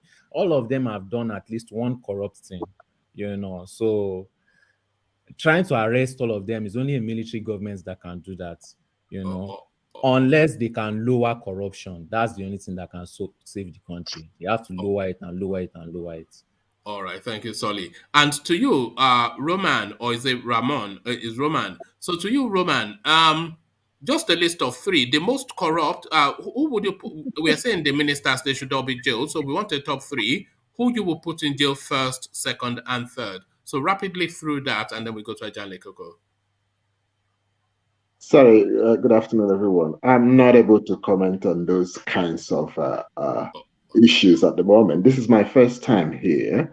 Okay. And I'm just trying to find out if I will continue to watch you as an entertainment forum or actually an information forum.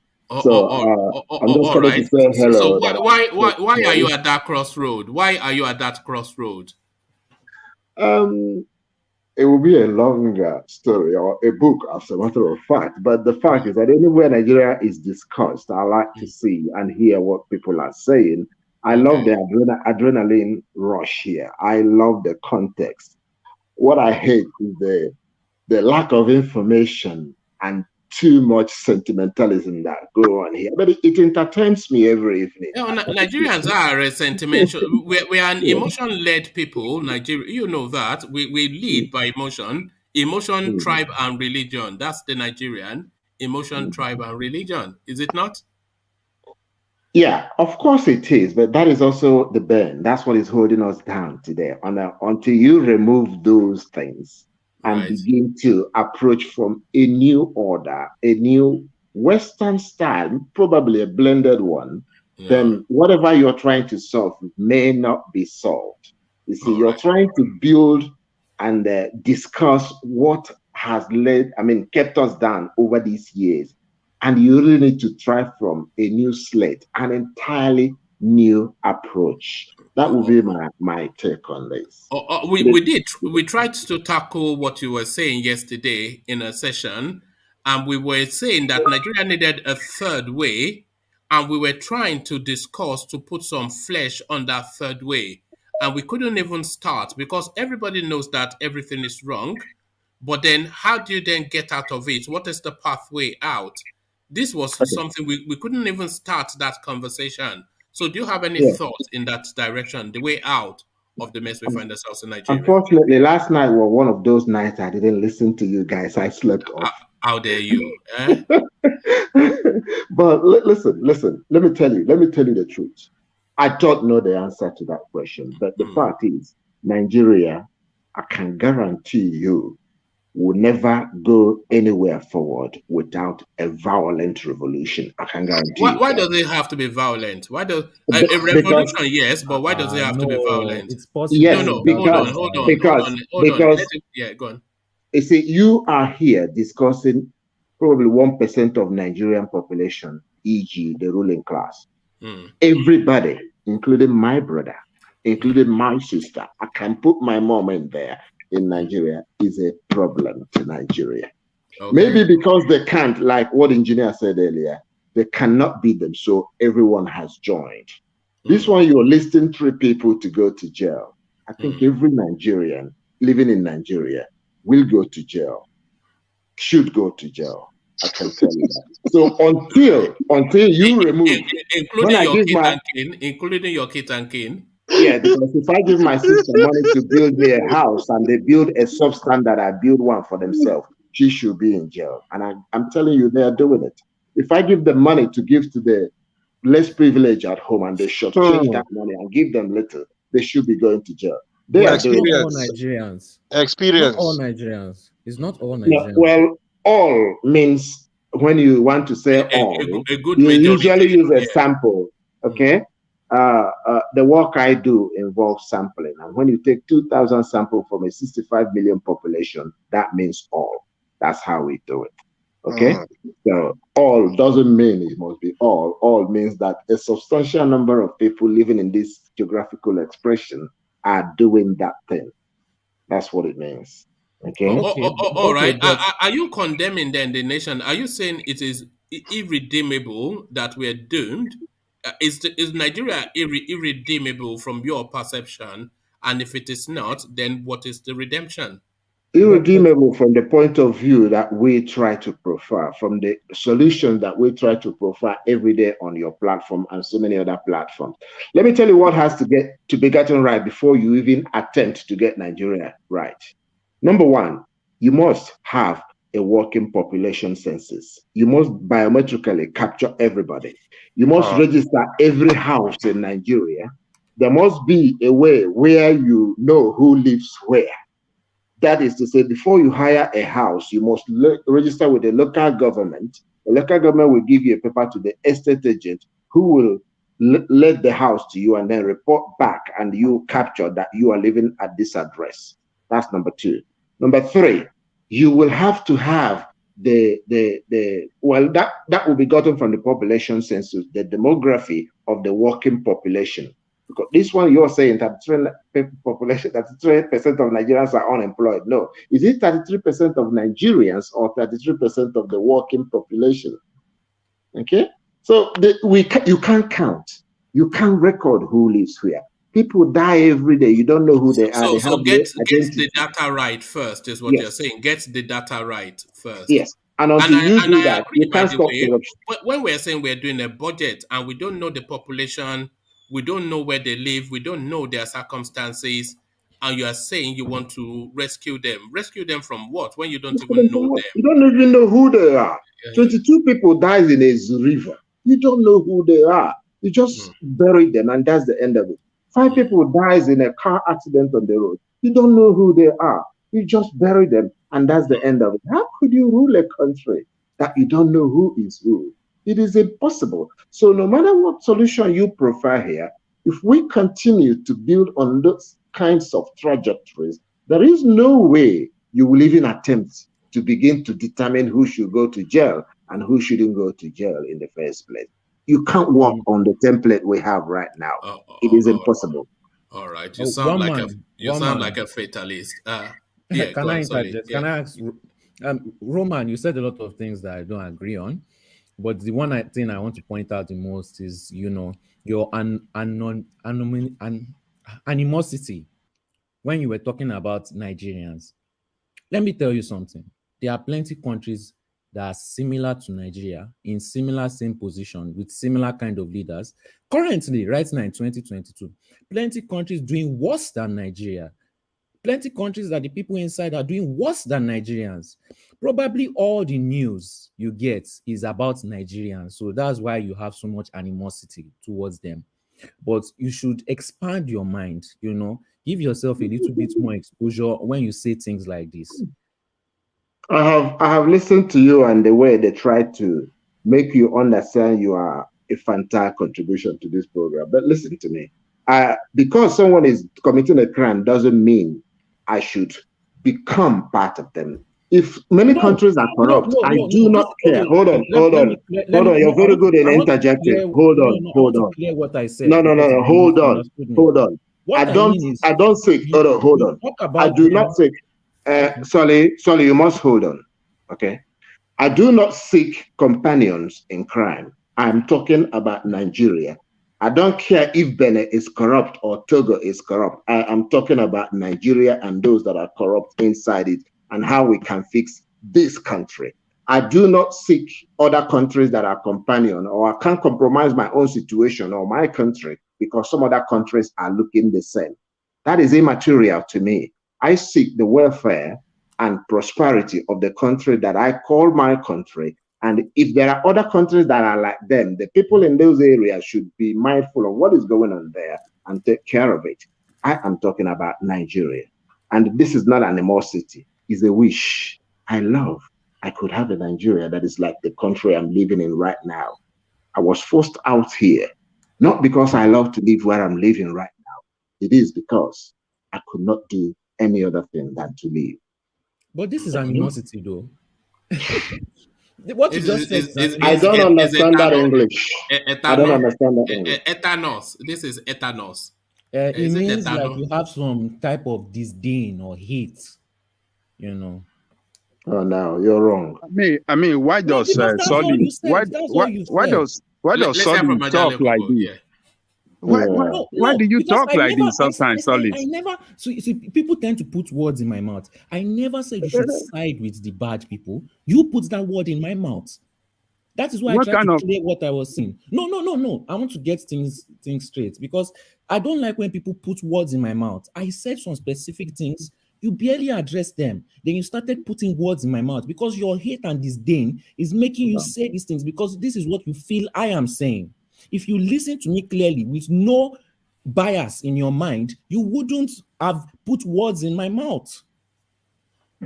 So you are coming with hate and disdain.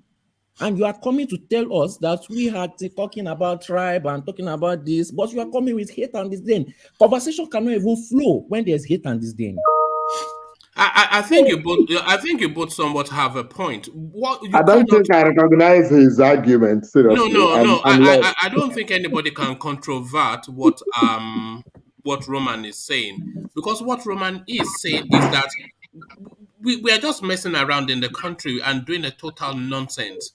We don't know who we are. We don't know how many we are. We don't know the demography. We don't know the.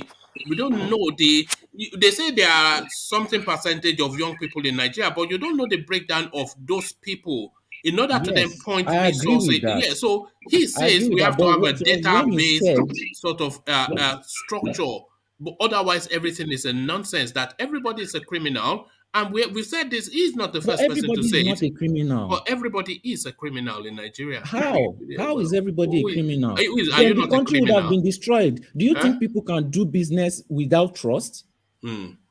Exactly. So how can you say everybody is a criminal just because you've had some bad experiences in a third world country? No. The bad experiences, the criminality is of a statistical percentage that But can it more be or less solved? makes Yes, it can be solved. It can be it solved. cannot. It Simple cannot be steps and solved now. It cannot be it solved can be because solved. It can be solved. it's instituted. It's There's ingrained into the DNA Sorry, of yes, the. then you let solve the me tell you reason why Nigeria institution. This cannot is be what solved. I'm Tell you saying. reason, If the sorry. institution can be solved, then it's solved. No, sorry. These are just simple steps. If a leader doesn't need, any country can be solved. How can you say that a country cannot be solved? Any country, even Oh, countries that is doing what worse than us. That is what Roman is saying to us now, that That is Nigeria what is I don't beyond agree on. redemption. So you are saying, are Nigeria you is not okay? irredeemable. As if it's not a Nigerian. On your passport, is it not Nigerian? So No, what are you it's from saying? Then abroad that means now. It's from you are abroad part now. of them too. So, You too, you are irredeemable. Do you know Him why too, his he's statement is redeemable. hypocrite? His white statement is hypocrite. Why Nigeria so? Why Nigeria so when the North cannot be changed? The Delta and the Igbos are crying for help, and no one's helping them. Cannot be solved. Jake, there are worse No, forget the Igbos. people Forget the than Igbos. The what Igbos are have just been These two funny things. saved. people. These two things. Let's not go tribal now. That's why I'm here now. One man. Yeah, but it's Jake, isn't it, that is taking it tribal? Yeah, I thought you're trying to mentor Jake, so behave as such. Yeah, thank you. No, I don't don't worry. agree that It that takes a responsible Nigeria cannot be adult to saved. mentor anybody. I don't agree with that mindset. And you don't be blaming the North. You blame people as if you don't know what conditions they are coming from. All right. Let's have Roman land his thought, and then we go to Ajanle Koko, who has been waiting patiently. So Roman, land. You were going somewhere with what you were saying. So take us there, Roman. Yeah, I see what I mean by the adrenaline rush that I experienced here. Anyway, whatever. They say for every 3 Nigerians there are 4 opinions. We are an argumentative people, but to you, Roman. Yeah. So, seriously, that young man lost me. I don't know. I don't understand the adjectives he was using to describe me, and I am a Nigerian, and I don't do flattery. I do not do glorification of a country as an entity. I am deposited there. I didn't choose to. Okay, but I can also reject. Every other I can also renounce that citizenship. I have had people say, "Oh, we don't have any other country but Nigeria." That is not true. Everybody can renounce citizenship of a country and take up another one. Okay, it's not by force that you belong to a particular country. Thank you. But what I'm saying right here is what is happening and what has been discussed and what you have been discussing on this platform. Of course, they are good, but they will never offer any solution, because you can see the diversity of opinions that we have joined you now have here. And the reason we are not making any headway, majority of us are in the West. And whatever we say, it just, you know what they do? They just, the traditional way of they say, they just go, you are there in abroad talking, come home and fix it. Then you go home, try to fix it. They corrupt you. You could literally be in your house and they'll bring bags of money to you and say, listen, do it our way, or you go back where you come from. Okay, if you can hear my voice, I'm not a young man. I've seen about probably 5 decades in this world. And when I'm speaking, I have seen Nigeria from the war time to now. And when I'm telling you something is irredeemable, you having cycles of rulers coming in and going out, doing exactly the same thing. Somebody stays here in Europe, criticizes, then he goes home, I'm going to join them to solve this. The next day you find him in the legislature and he disappears. He becomes one of them. Why do you think that is so? Why? There is no one that is different from any of these people. Not even one. Woman, I have a question to ask you. Not even one. Jake, could you you are painting a picture of hope. Hold on, Solly. You are painting a picture of hopelessness, Roman. But there must always be a chink of hope. So where is that chink? Where is that? Right. I happen to subscribe to the God factor, and I do not put hope. I do not hope. I do not put hope in any other thing. Man will fail you. Systems will fail you. So when you talk of hope, that hope must be pinned to only one entity. But if you talk of strategies, If you talk of practical realities in human relations, then you call me, we dig that out and try them and put them into practice. If they work, that's great. If it doesn't work, we try another one. We sample people's opinion. We bring intellectuals, artisans, everybody, and try. Not hope. You need working solutions. Try it out. Some of them you don't even need new ones. You need to copy from those that have done it before and apply it to a geographical area, and it will work. So people, let me just conclude, please. Just let me conclude. So younger people that are coming up, I believe Solly is a young man who should remove sentiments and please try and form groups, subgroup, little groups within his enclave and begin to speak how Nigeria should be made better. But first of all, data. You must know who you are, how many you are, where you live, where you're going, and how many people boarding a bus on a daily basis and going to where they are going. Until you have a system that can account for all of these things, you may not make any headway. Let me change my word. You may not make any headway. Thank you, guys. All right. Thank you, Roman. So, Roman, stay with us, and we want to hear more from you. So, anytime you are a chance, to just come and join us. I'm actually on break. I slipped in. So. No, that's fine. We're on in the evenings as well. So, if you are a chance and you're not doing anything otherwise, come and, because you've said a few interesting things that I would like to explore with you a lot more in more detail. But as we wait for you to make the decision, we go on to Ajanle Koko, who has been bye, guys. Bye. All right. So we will go on to Ajanle Koko, who has been waiting patiently for his turn. So Ajanle Koko, thank you for your patience. But now, Buhari, in an ever boastful manner, military coups cannot happen in Nigeria again. So this runs contrary to what we have been hearing in the sub-African continent, West Africa especially, when the wind of military coups seems to be sweeping through that sub-region. And usually when it sweeps through Nigeria. But the Aboki from Daura insist the time of military coup in Nigeria is in the past. What are you making then of Mallam Buhari's confidence? That statement to me, I think, is a statement to give international community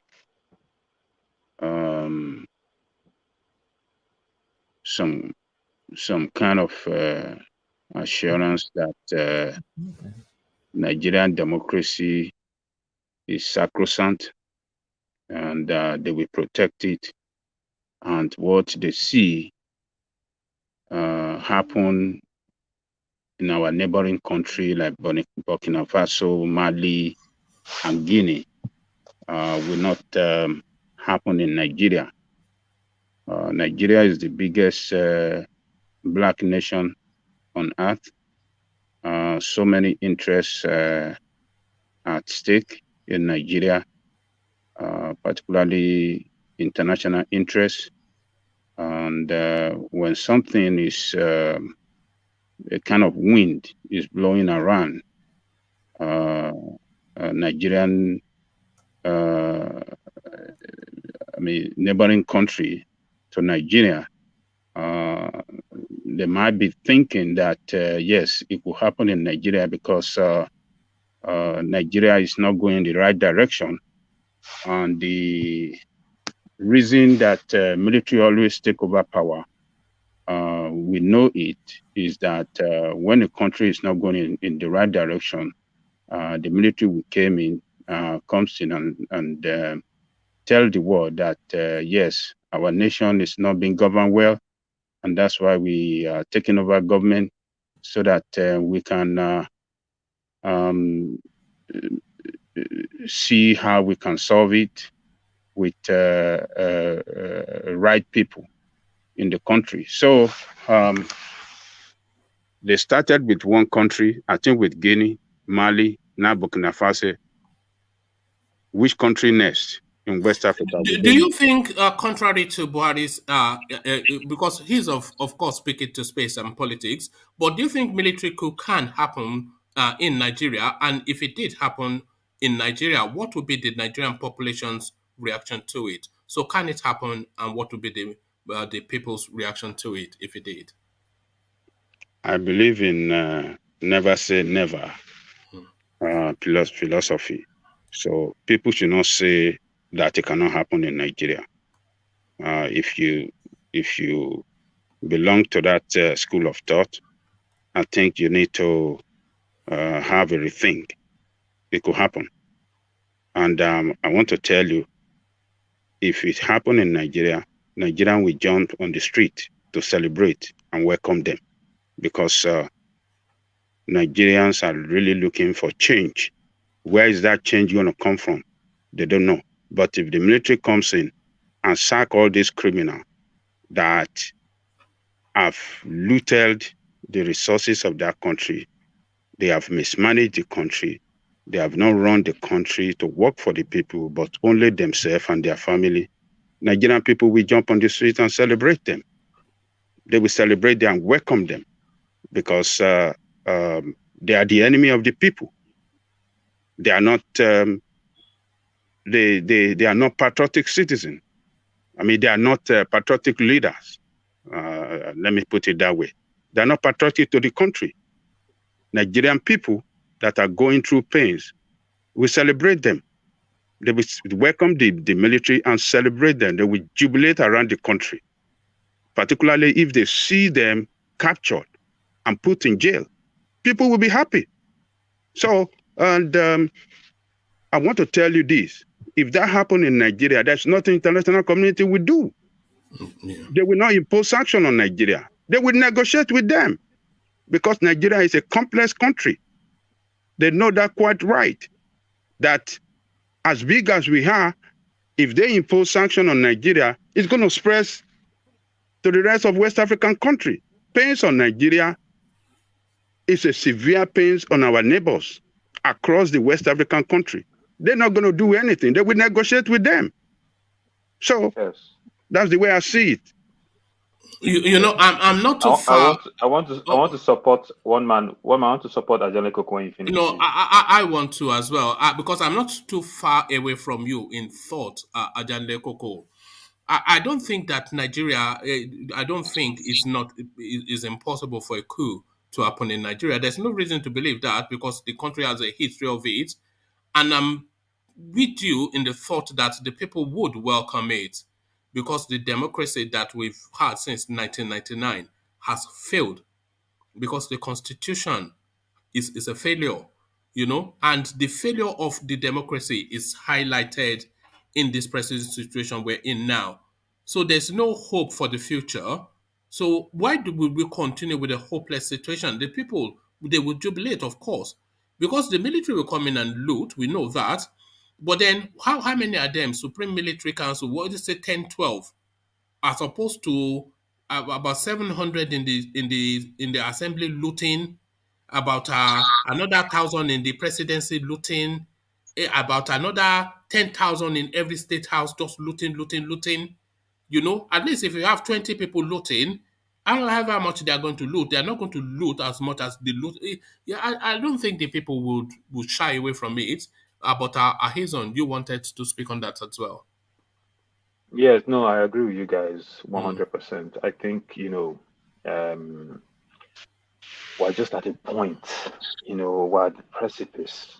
When you look at everything, it's just so disturbing. The Constitution is a mess. The people rotate the power. I was listening last night and, listening to you say how if we lose another 8 years, only God knows where we'll end up. We are facing something that's just it's very scary when you really think of the implications. It's very, very scary, and we need a change. I know we make fun of Showere on this thing, but he calls for a revolution. I was listening to Dele ROTIMI yesterday break down the history of how the constitutions and the different republics were drawn up. It's very disturbing. It's very dark, very disturbing, very bleak future. These guys just rotate. They treat the coffers of the country like their own little piggy bank, and they rotate it continuously amongst themselves. It's almost like they have a private meeting, and one guy says, "Okay, my turn has finished. You know what? Tinubu, you supported me. Okay, you go ahead. Your turn.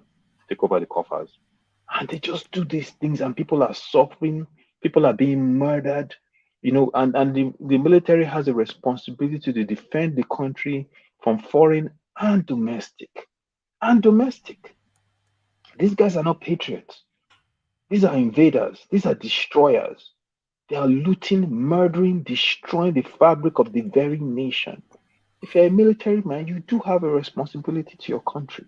And you have to really think about it. The question now becomes, what kind of military man will take over the power? Is this someone that is altruistic, that will come in and say, you know what, I'm a patriot to my country. I'm not taking over power to take over power. I'm taking over power to change the constitution so we can serve the best interest of our nation. That person will be celebrated. Celebrated If it's Nigerians an will change their country. if it's an 18-month sort of intervention, just to clean the agent's table and Yes, yes, sack every single one of them and just bring in a new yes. constitution and a new class of politicians and permanently end all of these people, your Oji Carlos, your Okorochas, your Buharis, your Tinubus, end all of them, not kill them, of course, but bar them from politics, just banish them from politics, you know, and then we have Yeah, just a complete new breed with a new constitution that is just yes, institution led and real checks and balances. correct. I mean, what are we doing now? Is it They, Tinubu they, that they will are come and Nigerians. is this Tinubu the rescue as Atiku the rescue? It's just Oh no, none of them. None of them. it's just a sad. One man. They are Nigerians who are highly intelligent enough, who can you can wake them up from sleep and they will write the whole history and constitution of this country for you. They are so intelligent. They know all the nooks and crannies. They know all the problems. They know everything that's happened. You put those people in a room and watch what they come up with. They come up with a structure that would work. You eliminate all these people. Honestly, I've never been a favor of military, whatever, ever. But when you look at our situation, you just have to ask yourself. Look at now, all of us are on this platform, we're all abroad. We can't vote. We cannot vote. There is nothing in the horizon that's saying that that's going to change. We cannot participate in the electoral process, yet we contribute a significant amount of money to the economy. Why can we not vote? It's something even that's something that's simple. They will fight us on it. They will prevent us from getting it. It's let me stop. All right, thank you. Sorry, I just let Coco carry on. Yes, so yes, I think we are all of similar thoughts on that space. At least all three of us. Yeah. Can I chip in, please? Yeah. Come in, engineer. Yeah, when Ajalo Koko is saying about a military coup, it could take place. To be honest, I don't think that will take place in Nigeria, and it will never happen. I can give you justification why it can never happen. There's a military guy from the south that was posted to Maiduguri, and he controls about 15 to 20 soldiers, and he was assigned to go to Bama and fight the terrorists. He went there. Luckily, they battled with the terrorists, and 3 Nigerian army were shot dead. Now, at the end of the day, they end up having a little, they short of ammunition. So they have to run and come back to barracks. Within 48 hours, they are telling them again to go back again. And as a senior officer, you control soldiers. He decided to we are short of guns, we are short of bullets, and you're sending us back. How does that work? Before you knew it, a command from nowhere, they picked him up, they locked him, they jailed him. He's a cadet senior officer in the army from the South. When he was testifying, he said over a year he's in the prison. So how can things work for good for that country? He took the risk, controlled 20 soldiers. Luckily, unluckily, they lost 3.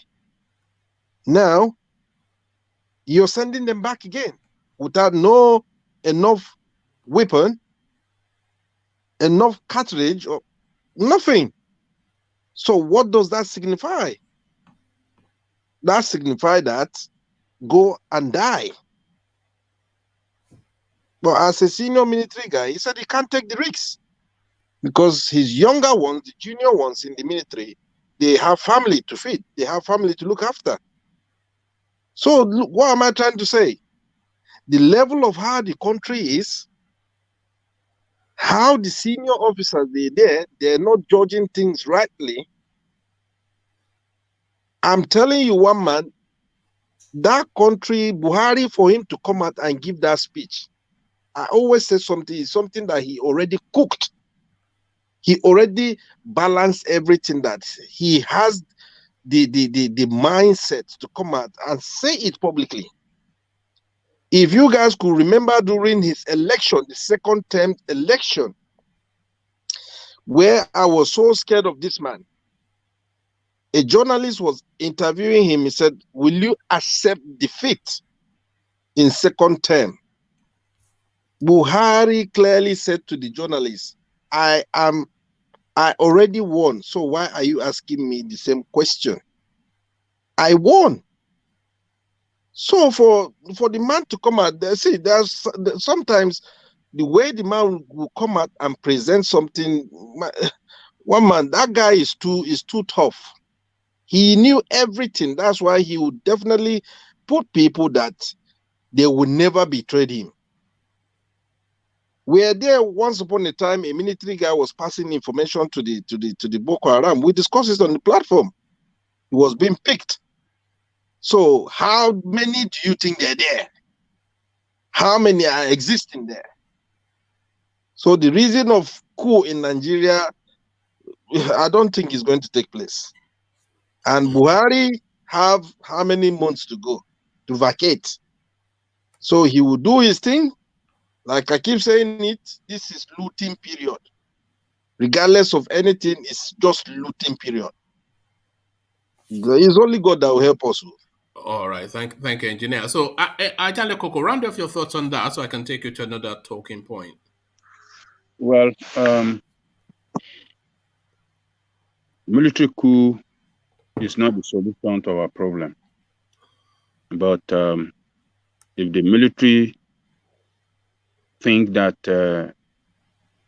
it is high time to stop all this political shenanigans, and they decided to come in and making their broadcast that a new constitution will be written, people will welcome them, because that constitution we have in place now is the problem for our political progress in that country. The constitution is fraud, and the country cannot be run well when you don't have a people's written constitution, because people's written constitution will represent the interests of everybody. But you don't have a people's written constitution. It's a constitution written by the military to you, tagged as we the people wrote the constitution. So it's a fraud, it's a fraudulent constitution, and it cannot take the country to the promised land. So if the military comes in and say, hey, we are writing constitution, we are going to set up a constitution assembly in the next 3 months, and we want to begin the process of writing a new constitution, I'm telling you, people will welcome them. The Afenifere, the Baba, what's the Baba from Baba Edwin Clark, and some people that have been doing, okay, if it's a constitution, we want to sit down and write our constitution. And the military reached out to the leaders of all these social political groups and said, we want to write a constitution that We work for everybody. We want you people to sit down and write your constitution. Then we work with them. And international community will jump in and said, okay, if there's any help we can do to help you stabilize your country, they will come with good packages for Nigeria on how they can move forward. They're not going to impose sanctions. That's my opinion on that, one man.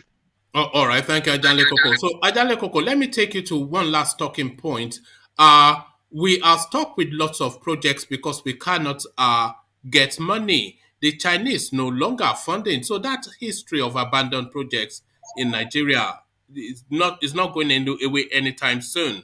So all of these things now that they're claiming that they are doing, borrowing after borrowing after borrowing, $10 million, $10 billion there, $5 billion euro here, everything they are promising us we'll see the result at the end of the day.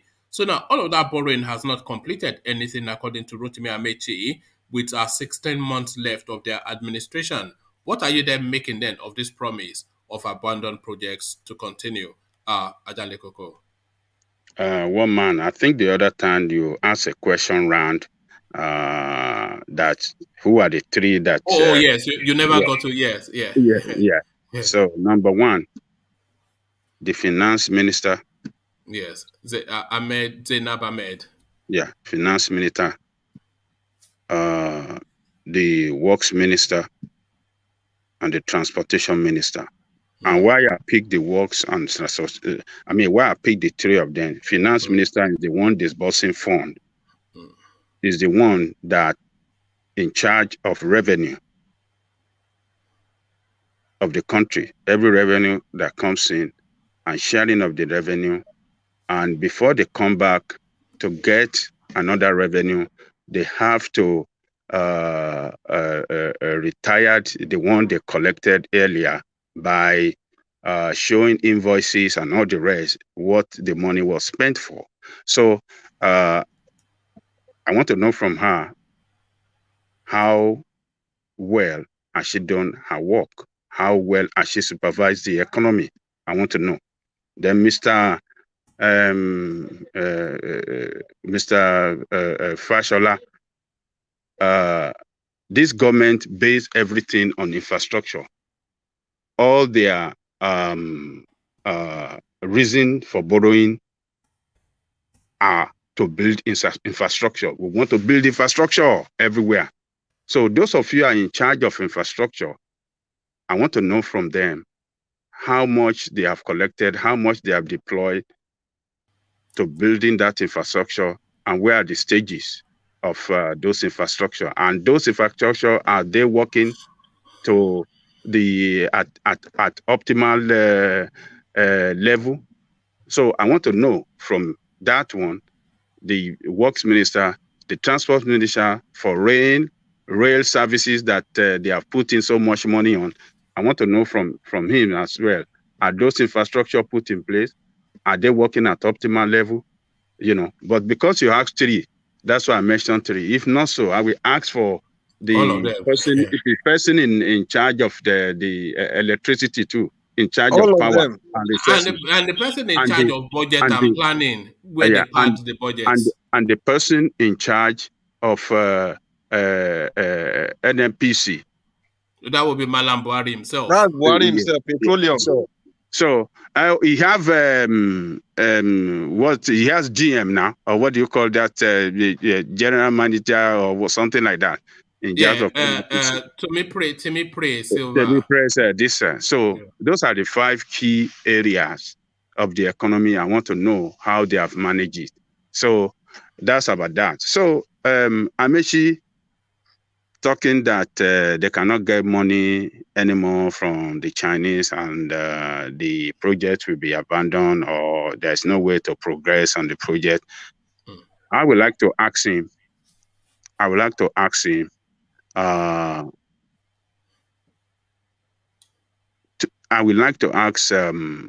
AMAECHI why the project are not completed. I think all the money they borrowed it on the basis that, okay, every particular loan is targeted on a particular project. There should be no reason why loan is taken and targeted on a particular project and that project will not be completed. So he has to tell me, he has to tell the nation why loans that were collected or were taken from China or international creditors, to build infrastructure, why are those infrastructure not completed? What is the purpose of collecting loans that are meant for particular project, and why shouldn't it be completed for lack of fund when you already got the fund? Where did the fund go? It's just alarming that And the tragedy is, knowing the Nigerian space as we do, if they don't complete those projects, the chances of them being completed is very slim, because the next administration will want to start their own round of projects, only to take it up to a point where they are not able to complete it, and then this is the Nigerian space. This is how they do things. So they have borrowed the external debt grew from $10 billion I think it was $8 billion at the time of Jonathan. It is now $39 billion. So what is it that they did with those $31 billion that they promised they're going to use to build infrastructure around the country? Where are the infrastructure? Where did the money go? We are talking of billions of dollars.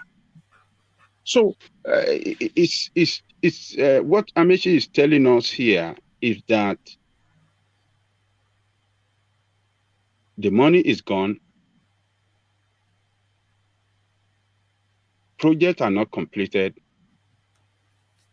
and we, the people, from our wealth, they have to pay the debt that were not used for a particular purpose. They obtain it for debt that are incurred on us as people, money that have been squandered. So a lot of problems are ahead of that nation.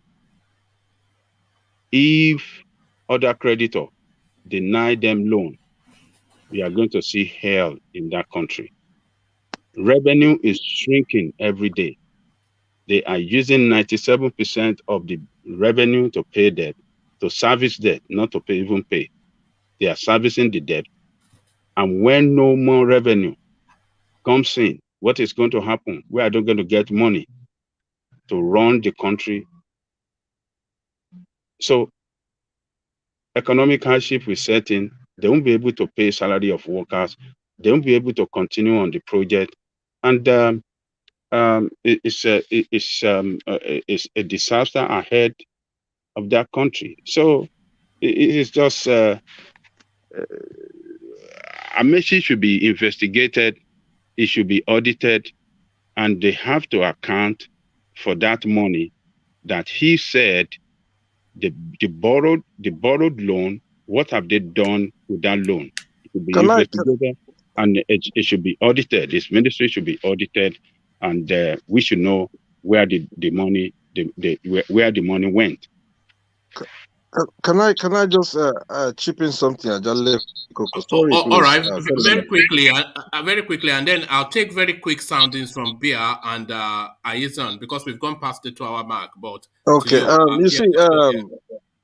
we all live abroad, one man. Based on my own experience and engineering field I study here in the United Kingdom, I don't know of America.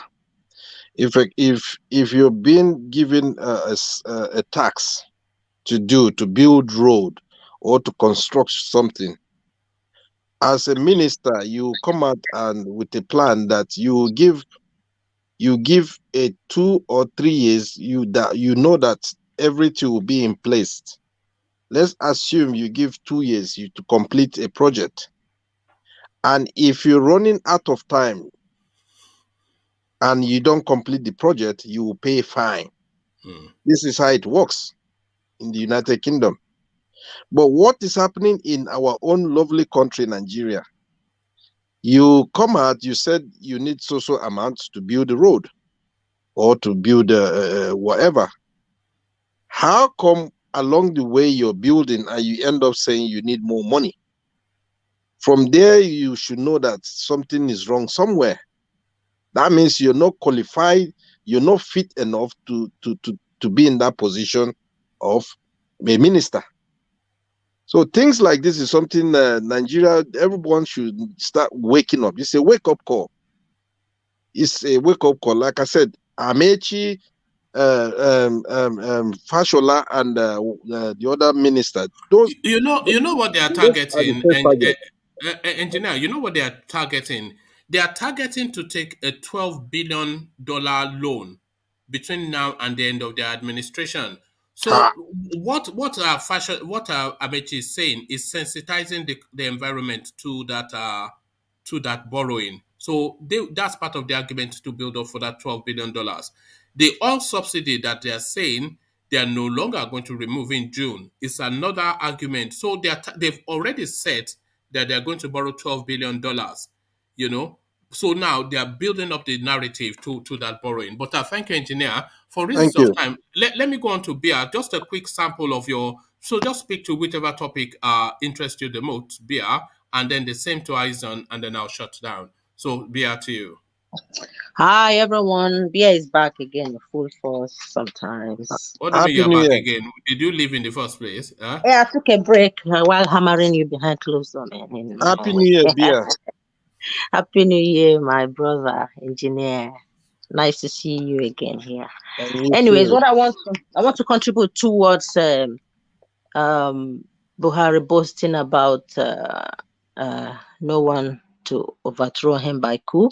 I believe it's going to be really difficult for a coup to become successful in Nigeria based on the way the government has been, the Buhari has done a good work to cover or protect himself from such happening.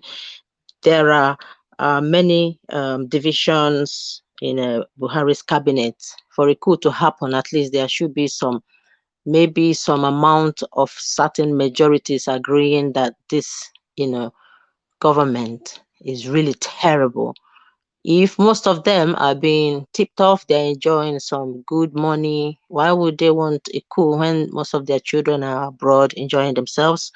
A successful coup to me is seen as when the usurpers seize and hold down power for at least 7 days, which is not going to be possible in Buhari's cabinet. And absolute takeover of important strategic governmental links and positions would involve high organization and implementation of strategies by senior officers who, really don't agree with Buhari. They need to really plan it. The senior officers, which I believe is not going to happen because he's been buttering them, and the junior officers cannot succeed for the same reason why Nigeria is the way it is now, that the junior officers can't be able to lay their hands on machineries. And, coups are either bloody or bloodless. Buhari cannot be forced to step down by threats of violence, since all important machineries and weapons to shift him, he has already taken good care of by intentionally placing certain personnel in possession of powerful machineries that could have been used to cause him sleepless nightmares and maybe force him to resign, which can never happen, I believe. So no one in Nigeria, as we speak now, has that effrontery to shift this man, and he's getting closer to his finish line. So he's now. Why didn't he say this? All this? Why is he now boasting now? Because he's buttered his line. So yeah, that's my contribution. All right. Thank you, Bia. So, here's a very, very condensed thought from you. But before you go to that, Bia was talking about military coups. So, we were talking that is sweeping across Africa, Guinea, Mali, Burkina Faso. So you can now add Guinea-Bissau to that list now, making number 4, because as we are speaking now, a coup already in process in Guinea-Bissau. So to you, just a very condensed thought from you, Ahizan. Sure, no problem. I just think that it's these guys, all these countries having coups. I just pray to God that they really take a look at the status of their country as they do these coups, and I hope they're not doing the coups for the wrong reasons. Almost every African country has been through this before. I hope they're doing the coups to take a look at their people, to take a page out of the book of Thomas Sankara, to change and reinforce their country, to build constitutional structures that will make their countries more progressive, more sustainable, more productive. These are the things that are needed. It's not enough to have a coup. Anyone can have a coup. If you look at what happened in Venezuela, Hugo Chavez had the Bolivarian Revolution. And all the same thing that was happening in Nigeria was happening there. The small elite was stealing money, controlling the oil, taking the money to the United States, building mansions, ensuring American companies were getting access to all their oil. The masses were in poverty, suffering. Chavez had the coup, the Bolivarian Revolution. Look it up when you get a chance. He took over the country. He made sure that education was paid for. He made sure the people in poor areas were taken care of. All the rich people fled the country. All the elites fled the country. They were given asylum. And that's why today they're still fighting Venezuela, because they can't control the oil in that country anymore. But he took a stand and he changed the fortunes of their nation. So I think it depends on the military man, but we can't continue like this. Nothing good is going to come out of it. Thank you, one man. All right, thank you, Ahizan. Always a delight. Sobering thought for Ahizan. So let me just acknowledge Alexander Gomez's super chat, and then we round it off. If a southerner succeeded Buhari, which is highly likely, the military almost definitely will seize power. The country is in total shambles, unfortunately. So there is even more sobering thoughts from Alexander Gomez by way of a super chat. So we go off to reflect on those sobering thoughts to reconvene with a strategy plan in the evening. So I'll leave it there. Carry the conversation within the comment section, but here I say peace. Peace.